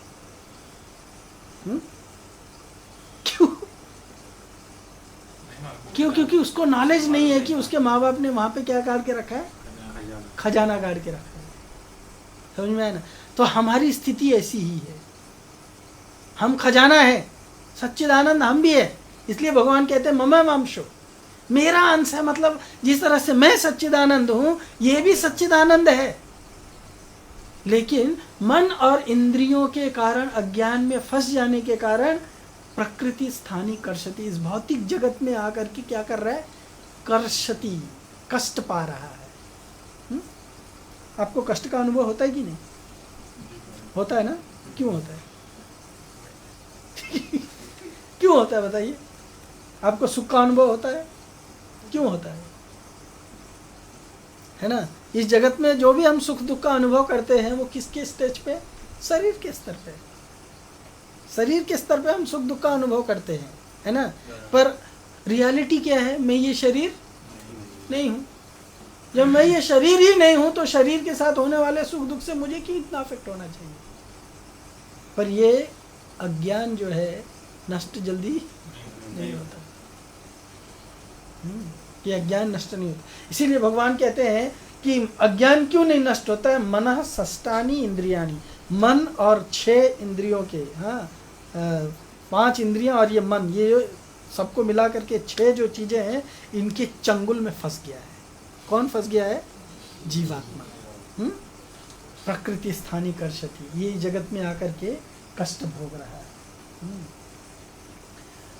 मन इंद्रियों को अपना मानने के कारण जीव किस प्रकार से उनके साथ अनेक योनियों में घूमता रहता है। अभी मन और इंद्रिय, हाँ, को अपना स्वरूप मानने के कारण जीवात्मा को भ्रमण करना पड़ता है। इसका भगवान जो है एक उदाहरण दे करके प्रस्तुत कर रहे हैं। शरीरम यद्वाप्नोति यच्चाप उत्क्रामतीश्वरः गृहीत्वेतानि संयाति वायुर्गंधानि वासयात्। वायु गंध के स्थान से गंध को संग्रहण करके ले जाती है। ऐसे ही शरीर आदि का स्वामी बना हुआ जीवात्मा भी जिस तरह शरीर को छोड़ता है, वहाँ से इन मन सहित इंद्रियों को ग्रहण करके फिर जिस शरीर को प्राप्त होता है उसमें चला जाता है। मतलब यहाँ पे भगवान कहते हैं कि जो उसका जो सूक्ष्म शरीर है, मन बुद्धि और अहंकार वाला, वो शरीर उसको छोड़ता नहीं है। वो शरीर क्या करता है? जिस तरह से हवा में जो गंध होती है, कहीं एक फूल से गंध निकल रही है, वहाँ से हवा बहती है, तो उस हवा क्या करती है? उस फूल से निकले हुए गंध को क्या करती है? गंध दिखता नहीं है। कभी आप लोग रात को जाते होंगे रोड पे, रात में का स्मेल आता है ना? या कोई तो फ्लावर का स्मेल आता है, तो फ्लावर तो आपके पास नहीं है, आपके जेब में नहीं है, आपके हाथ में नहीं है, कुछ नहीं है, और आप जहाँ हैं वहाँ से 10 मीटर दूर है फ्लावर, फिर भी आपको स्मेल क्यों आ रहा है? वायु ने गंध को लेके आया है। कौन लाया है?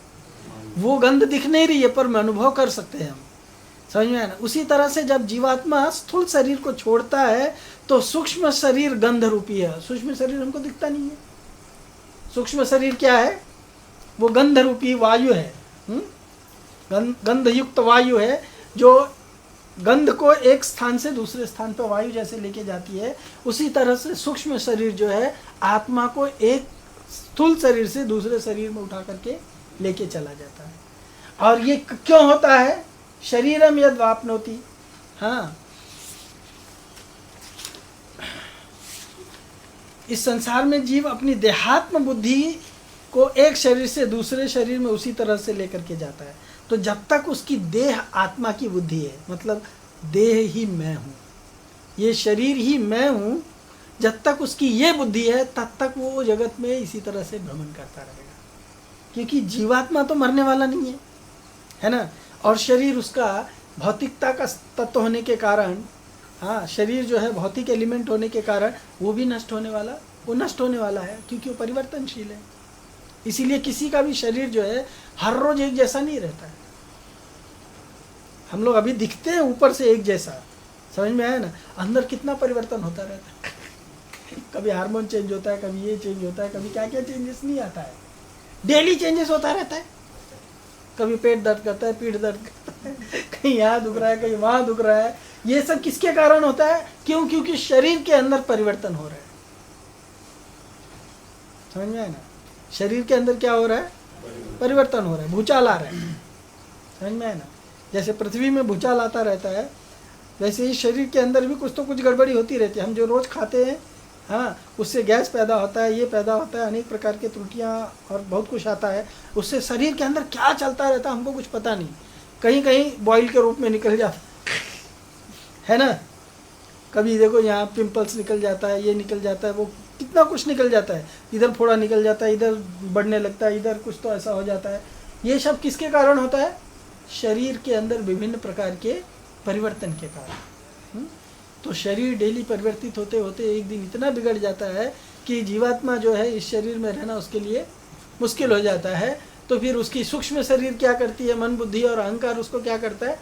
उसको जैसे हवा उड़ा करके गंध को ले जाती है एक स्थान से दूसरे स्थान तक, वैसे ही वो शरीर से उसको उड़ा करके और दूसरे शरीर में, नया शरीर के लिए लेके चला जाता है। ये उसका प्रोसीजर है, यहाँ से कैसे जाते हैं। उसके बाद में मन सहित इंद्रियों को अपना मानने के कारण जीव किस प्रकार से उसको साथ लेकर के अनेक योनियों में घूमता है, इसका भगवान जो है यहाँ वर्णन किया। और अब 9वें श्लोक में भगवान बताते हैं कि मनसष्टानि इंद्रियाणि जो है, हाँ, वो वास्तव में है क्या। मन और इंद्रियों को 6 को एक साथ बताया, हाँ, तो वो वास्तव में है क्या, मन और इंद्रियां वास्तव में क्या है, वो 9वें श्लोक में बताते हैं। श्रोत्रम चक्षु स्पर्शनम च रसनम घ्राणम एव च अधिष्ठाय मनश्चायम विषया अनुपसेवते। भगवान क्या कहते हैं? जिस प्रकार दूसरा स्थूल शरीर धारण करके जीव विशेष प्रकार का कान, आँख, नाक, जीभ तथा स्पर्श इंद्रिय, त्वचा प्राप्त करता है, जो मन को चारों ओर से संपूजित है, इस प्रकार वह इंद्रिय विषयों से एक विशिष्ट समुच्चय को भोग करता रहता है। अभी इस शरीर में है तो इस शरीर में भी ये सारी चीज़ें हैं। श्रोत्रम कान है, हाँ, चक्षु, चक्षु माने आँख है, स्पर्शनम टच है, रसनम जीवा है, घ्राणम नाक है। तो कौन सा शरीर, कौन से शरीर में ये चीज़ें नहीं होती है बताओ? एक भी शरीर है जिसमें कान का काम नहीं होता है, नाक का काम नहीं होता है, आँख का काम नहीं होता है? प्रत्येक शरीर में ये सब चीज़ें, एक शरीर को छोड़ के जाओगे दूसरा शरीर में भी यही चीज़ें मिलेंगी। और इनके साथ में अधिष्ठाय मनश्चायम, जीवात्मा मन का आश्रय लेकर ही श्रोत्र और नेत्र तथा त्वचा, रसना और घ्राण, इन 5 इंद्रियों के द्वारा विषयों का सेवन करता रहता है।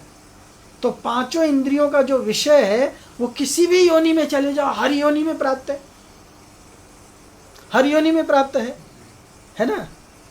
तो इसीलिए जीवात्मा जो है एक योनि से दूसरे योनि से तीसरी योनि में भटकता रहता है। कभी जीवात्मा को लगता है कि मुझे ये चीज़ अच्छा से भोग नहीं कर पाया और उसको मैं ठीक से भोगना चाहता हूँ, तो भगवान उसके लिए उसको उसके कर्म के आधार पर उसको जो है उपयुक्त शरीर प्रदान कर देते हैं। जीवात्मा को शरीर प्रदान करने का जो टेलर का काम है, हाँ, शरीर मतलब वस्त्र, भगवान ने दूसरे अध्याय में बोला था ना, कौन सा है? शरीर का, वासांसि जीर्णानि, ऐसा भी है ना। ये शरीर क्या है? एक वस्त्र है।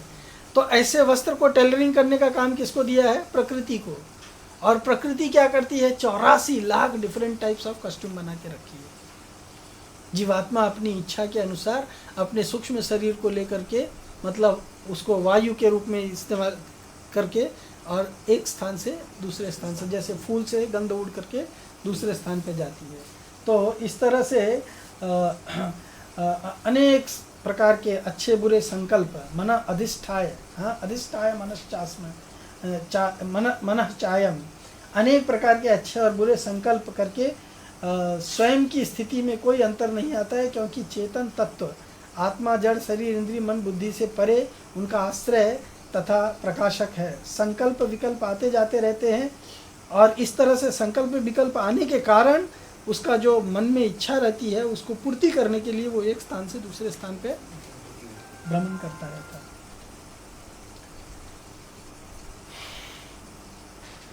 जीवात्मा के स्वरूप का वर्णन करने के बाद में अब उसी विषय का भगवान जो है यहाँ पर उपसंहार कर रहे हैं इस श्लोक में।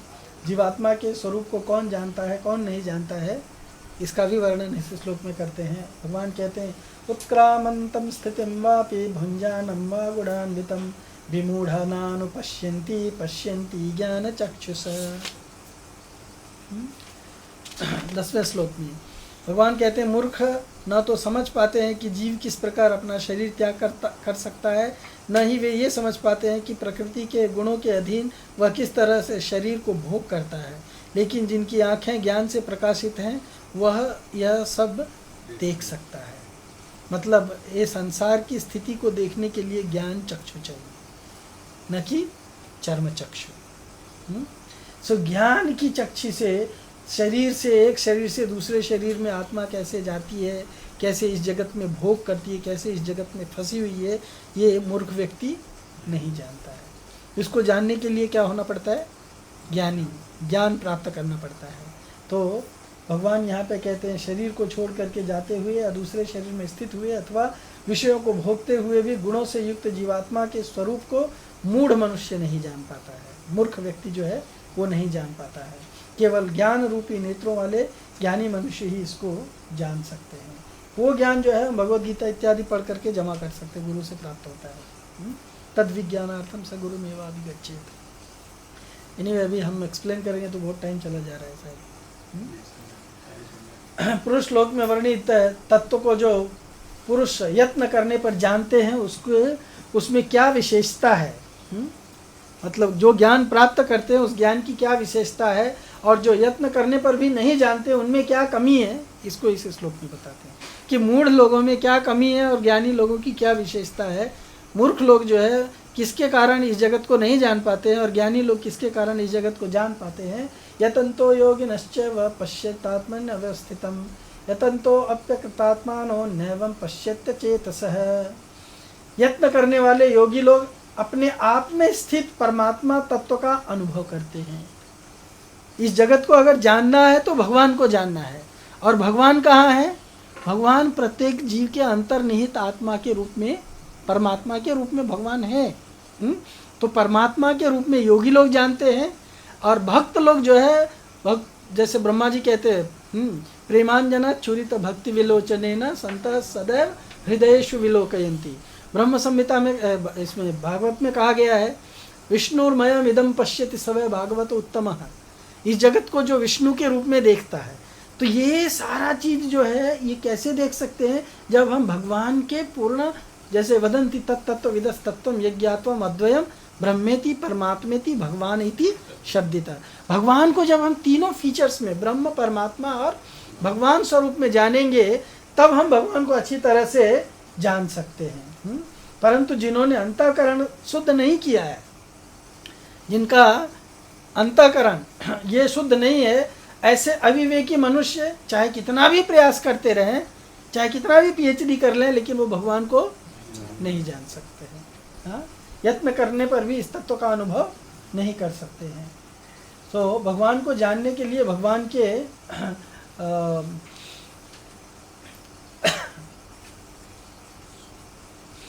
एक्चुअली देखा जाए तो इस 15वें अध्याय में 4 श्लोकों का, सॉरी 5 श्लोकों का 4 प्रकरण है, 4 डिफरेंट सब्जेक्ट डिस्कस किया गया है। उनमें से अभी हम लोग जो डिस्कस कर रहे हैं ये तीसरा प्रकरण कहलाता है। ये तीसरा प्रकरण जो है 12वें से 15वें श्लोक तक का है, जिसमें छठा श्लोक भी शामिल किया गया है। सो इस तरह से इसमें भी ये तीसरा प्रकरण विशेष रूप से भगवान के प्रभाव को, महत्व को प्रकट करने वाला है। जब व्यक्ति भगवान की इस स्थिति को जानता है, अपनी स्थिति को जानता है, तब वो भगवान के महत्व को और भगवान के प्रभाव को समझ सकता है। सो छठे श्लोक में जो विषय परम धाम को जो बताया गया, सूर्य चंद्र प्रकाशित नहीं कर सकते, न तद्भाषितो सूर्यो न शशांको न पावकः, वहाँ पे स्पष्ट नहीं हो पाया था। उसी विषय को अब ये 12वें श्लोक में भगवान जो है अच्छी तरह से स्पष्ट करते हैं। यदादित्यगतं तेजो जगद भाषयते अखिलम यच्चंद्रामसि यच्चाग्नो तत्तेजो विद्धि मामकाम। भगवान ने वहाँ पे कहा था ना कि न तद भाषयतो सूर्यो न शशांको न पावक, वहाँ पे सूर्य नहीं है, चंद्रमा नहीं है, बिजली नहीं है, हाँ, तो वो जगत कैसे उद्भाषित है? स्वयं उद्भाषित कैसे है? भगवान कहते हैं तद विद्धि मामकाम, तत्तेजो विद्धि मामकाम, वो तेज मेरे कारण है, मेरे तेज से वो जगत जो है उद्भाषित है। समझ में आया ना? सो आत्म साक्षात्कार को प्राप्त प्रयत्नशील योगी जन यह स्पष्ट रूप से देख सकते हैं, लेकिन जिनका मन विकसित नहीं है और जो आत्म साक्षात्कार को प्राप्त नहीं है, वे प्रयत्न करने पर भी इस जगत को नहीं देख पाते हैं। सॉरी, उसके बाद में भगवान कहते हैं सूर्य का तेज जो सारे विश्व के अंधकार को दूर करता है मुझसे ही निकलता है, चंद्रमा तथा अग्नि का तेज भी मुझसे ही उत्पन्न है। हाँ, तो इवन ये जगत जो प्रकाशित है वो भी भगवान के ही प्रकाश से प्रकाशित है, और वो जगत जो प्रकाशित है वो भी भगवान के जगत से ही प्रकाशित है। कोई भी जगत जो है बिना भगवान के इससे परे नहीं है। सो भगवान वहाँ पे जो बताए थे कि वो जो जगत प्रकाशित है वो किसके कारण है, वो यहाँ पे बता रहे हैं, तत्तेजो विद्धि मामका। उसके बाद में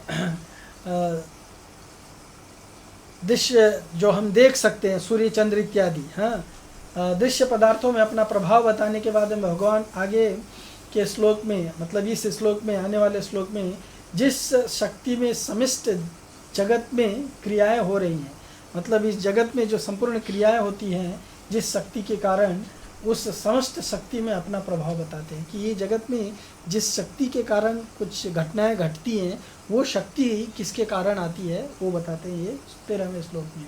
गामाविश्य च भूतानि धारयम् अहम मोजसा पुष्णामि चौषधि सर्वा सोमो भूत्वा रसात्मकम।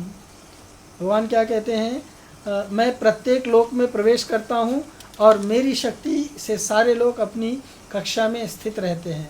मैं चंद्रमा बनकर समस्त वनस्पतियों को जीवन रस प्रदान करता हूँ। आपको मालूम होगा कि जो संसार में जितने भी वनस्पति या फल फूल में जो टेस्ट होता है वो किसके कारण होता है? चंद्रमा की रोशनी के कारण।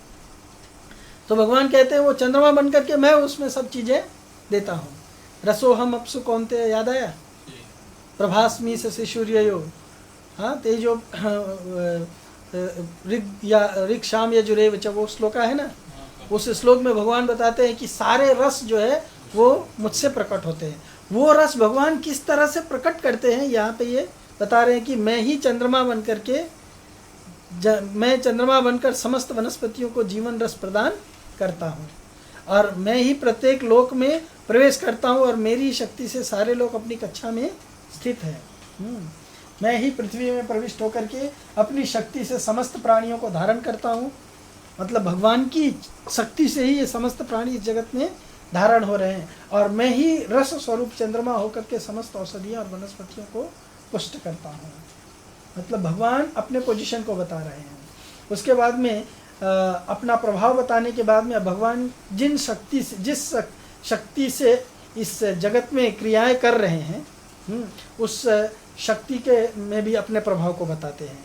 कहा कहते हैं भगवान इस जगत में जैसे भोजन पचाने की एक शक्ति है, और शरीर के अंदर जो जीवात्मा रहता है, शरीर बनने की शक्ति जो है, ये सारी चीज़ें कहाँ से आती हैं? अहम वैश्वानरो भूत्वा प्राणिनां देहमाश्रितं प्राणापान समायुक्त पचाम्य अन्नम चतुर्विधम। 4 प्रकार के प्राणियों के शरीर में रहने वाला मैं प्राण अपान से युक्त वैश्वानर जठराग्नि होकर के 4 प्रकार के अन्नों को मैं पचाता हूँ। अगर किसी के शरीर में अन्न पचे ना, अन्न लगे ना, तो उसका शरीर बढ़ेगा, मर जाएगा। तो शरीर धारण करने का कारण कौन है? भगवान है। ये भगवान बताने के बाद में फिर अपनी प्रभाव युक्त विभूतियों का वर्णन करके अब उस विषय का उपसंहार करते हैं और इस प्रकार से जानने योग्य तत्व को स्वयं बताते हैं। भगवान कहते हैं कि जगत में जो कुछ भी है सर्वस्य चाहम हृदि सन्निविष्टो मत्तः स्मृतिर्ज्ञानमपोहनं च वेदेश्च सर्वैरहमेव वेद्यो वेदान्तकृत वेदविदेव चाहम्। पावरफुल श्लोक। मैं प्रत्येक जीव के हृदय में आसीन हूँ और मुझसे ही स्मृति, ज्ञान तथा विस्मृति होती है। मैं ही वेदों के द्वारा जानने योग्य हूँ। निःसंदेह मैं वेदांत का संकलन करता तथा समस्त वेदों को जानने वाला हूँ। यानी भगवान जो है यहाँ पे अपने आप को ही सब कुछ बताते हैं। मैं ही संपूर्ण प्राणियों के हृदय में स्थित हूँ, मेरे कारण ही संपूर्ण जगत चलता है। ये आगे चल करके भगवान बताएंगे कि ये जगत जो है एक मशीन की तरह से है। इवन ये शरीर एक मशीन की तरह से है। जैसे जगत में मैं परमात्मा के रूप में विराजमान हूँ, विश्व रूप के रूप में, उसी तरह से मैं प्रत्येक जीव में आत्मा के रूप में विराजमान हूँ और किस तरह से मैं उनको चलाता हूँ। और इस जगत में मैं ही एक जानने योग्य व्यक्ति हूँ। सारा ज्ञान मुझसे ही आता है और मुझे जानने के लिए जो व्यक्ति मैं जानता हूँ वही सर्वश्रेष्ठ है। अगर कोई व्यक्ति मुझे जानना चाहता है तो वो पहले मैं क्या जानता हूँ वो जानना पड़ेगा उसको। वेदेश सर्वे, वेदों को मैंने बनाया है, वेदों के द्वारा मुझे ही जानना है और वेदों को जानने वाला भी केवल मैं ही हूँ। एक्चुअली इन सब श्लोकों में मेरे को ऐसा मूड आता है कि पूरा डिटेल में जाए, लेकिन अभी 7:45 हो गया, 9:45 हो गया। भगवान इसी अध्याय के पहले श्लोक से 15वें श्लोक तक 3 प्रकरण क्रमशः संसार का प्रकरण, जीवात्मा का प्रकरण और परमात्मा का प्रकरण डिटेल में बताया। और अब उपसंहार, उस विषय का उपसंहार करते हुए आगे के 2 श्लोकों में उन तीनों का क्षर, अक्षर और पुरुषोत्तम नाम से स्पष्ट वर्णन किया है। क्षर मतलब संसार, अक्षर मतलब जीवात्मा और परमात्मा माने पुरुषोत्तम नाम से। इसी के कारण इसको पुरुषोत्तम योग भी बोलते हैं। सो भगवान यहाँ ये तीसरा प्रकरण आरंभ करते हैं जो कंक्लूजन है और 4 श्लोकों में उसको बताते हैं। वाविमो पुरुषो लोके क्षर अक्षर एव च क्षर सर्वाणि भूतानि कूटस्थो अक्षर उच्यते। इस संसार में क्षर नाशवान और अक्षर अविनाशी, ये 2 प्रकार के ही पुरुष हैं। संपूर्ण प्राणियों के शरीर क्षर और अक्षर, जीवात्मा क्षर कहलाता है, जीवात्मा क्षर है और शरीर क्षर है और जीवात्मा अक्षर कहलाता है। तो इसका डिटेल में तो अभी नहीं जाएंगे। वो बताने के बाद में फिर भगवान कहते हैं कि उत्तम पुरुष तो अनन्य विलक्षण ही है, लेकिन एक तीसरा पुरुष है क्षर अक्षर जीवात्मा। मतलब ये शरीर में इस जगत में एक तो क्षर मतलब फैलिएबल जीवात्मा है, एक अक्षर है। ब्रह्म संहिता में इसमें चैतन्य चरितामृत में भी बताया था, मैंने आप लोग को पहले भी बताया होगा। भगवान वहाँ पे बताते हैं कि किस तरह से इस जगत में 2 प्रकार के जीवात्मा है, एक को नित्यबद्ध कहा जाता है और एक नित्य मुक्त है। तो नित्य मुक्त नित्य कृष्ण चरण उन्मुख, जो नित्य मुक्त है वो नित्य कृष्ण के चरण की तरफ उन्मुख है। नित्यबद्ध नित्य कृष्ण चरण विमुख, जो नित्य बद्ध है वो नित्य कृष्ण के चरणों से विमुख रहता है, घुमा रहता है वापस। और इसके बाद में एक तीसरा व्यक्ति जो है उसको क्या कहते हैं, ये दोनों का ईश्वर है, वो है भगवान। उत्तम पुरुषस्य तो अन्य परमात्मेत्युदाहृतः यो लोकत्रयमाविश्य विभर्त्य अव्यय ईश्वर। उत्तम पुरुष तो अन्य विलक्षण ही है, जो परमात्मा इस नाम से कहा गया है, तीसरा परमात्मा कहा गया है, वही अविनाशी ईश्वर इन तीनों लोकों में प्रविष्ट होकर के सबका भरण पोषण करता है। एक्चुअली ये परमात्मा भी जो है वो भगवान का अंश है। समझ में आया ना? ये परमात्मा भी कौन है? भगवान का अंश है। ये एक्चुअली डिटेल में और जा सकते हैं, लेकिन अभी टाइम भाग रहा है। भगवान जो है इस श्लोक में, अभी के जो श्लोक में वर्णित उत्तम पुरुष के बारे में जो बताया है, उसके साथ अपनी एकता बता करके कि वो उत्तम पुरुष किस तरह से मेरा ही प्रकाट्य है। अब साकार रूप से प्रकट भगवान श्री कृष्ण अपना अत्यंत गोपनीय रहस्य प्रकट करते हैं कि वो जो परमात्मा है वो परमात्मा मुझसे अभिन्न है। उसके बारे में भगवान कहते हैं उत्तम पुरुषस्तु अन्य, ये परमात्मा का हो गया। फिर 18 श्लोक में यस्माक्षर अतीतो हम अक्षरादपि चोत्तमः अतोस्मि लोके वेदे च प्रथित पुरुषोत्तम। चूँकि मैं क्षर तथा अक्षर दोनों से परे हूँ और चूँकि मैं सर्वश्रेष्ठ हूँ, अतएव मैं इस जगत में तथा वेदों में परम पुरुष के रूप में विख्यात हूँ, पुरुषोत्तम। इसीलिए इसी श्लोक के कारण ये 15.18 के कारण इस चैप्टर का नाम क्या पड़ा है? पुरुषोत्तम हूँ। यहाँ पे भगवान जो है बता रहे हैं कि परमात्मा किस तरह से उनका ही अपना स्वरूप है। प्रभुपाद जी तात्पर्य में लिखते हैं भगवान कृष्ण से बढ़कर कोई नहीं है, न तो बद्ध जीव न मुक्तात्मा, मुक्त जीव, अतएव वे पुरुषोत्तम हैं। अब यह स्पष्ट हो चुका है कि जीव तथा भगवान व्यष्टि हैं। अंतर इतना ही है कि जीव चाहे बद्ध अवस्था में रहे या मुक्त अवस्था में, वह शरीर शक्ति में भगवान की अकल्पनीय शक्तियों से बढ़कर नहीं हो सकता है। यह सोचना गलत है कि भगवान तथा जीव समान स्तर पर हैं या सब प्रकार से एक समान है। इनके व्यक्तित्व में सदैव श्रेष्ठता तथा निम्नता बनी रहती है। उत्तम शब्द अत्यंत सार्थक है, भगवान से बढ़कर को कोई नहीं है। लोकेश पौरुष आगम स्मृति शास्त्र के लिए में मैं के लिए आया हुआ है, जैसा कि निरुक्ति कोश में पुष्टि की गई है। इन्हीं में आप पढ़ लेना उसको। तो भगवान कहते हैं यस्मात् त्वम् अक्षरम अतीतो हम। भगवान का ये भाव यहाँ पे बताया कि भगवान किस तरह से अक्षर प्रकृति से भी ऊपर हैं, अपने आप के बारे में भगवान बताते हैं। और फिर 19वें श्लोक में 26वें श्लोक में भगवान अपने 14वें अध्याय के 26वें श्लोक में भगवान ने अपने जिस अव्यभिचारिणी भक्ति की बात की थी, जिसको प्राप्त करने के लिए इस 15वें अध्याय में संसार जीव तथा परमात्मा का ये जो वर्णन किया, उसका अब आगे के श्लोक में ये भगवान जो है उपसंहार करते हैं। भगवान कहते हैं कि यो मामेव सम्मूढ़ो जानाति पुरुषोत्तम स सर्वविद भजति माम सर्वभावेन भारत। हे भरतवंशी अर्जुन, इस प्रकार जो मोह रहित मनुष्य मुझे पुरुषोत्तम जानता है, वह सर्वज्ञ सब प्रकार से मेरा ही भजन करता है। यानी जो व्यक्ति भगवान को जान जाएगा वो भगवान का भजन किए बिना नहीं रहता है। तो जो लोग भगवान को नहीं जानते हैं, इसका मतलब भगवान का भजन नहीं करते हैं। उसी को कहते हैं अरुंधति न्याय। अरुंधति न्याय कहते हैं मतलब सूक्ष्म से लेकर के स्थूल की तरफ जाना, विशाल की तरफ जाना, छोटे से लेकर के किसी चीज़ को बड़े के रूप में जानना। तो भगवान ने अपने बारे में स्टार्ट किया कहाँ से? प्रकृति से स्टार्ट करके अभी अपने बारे में बता रहे हैं।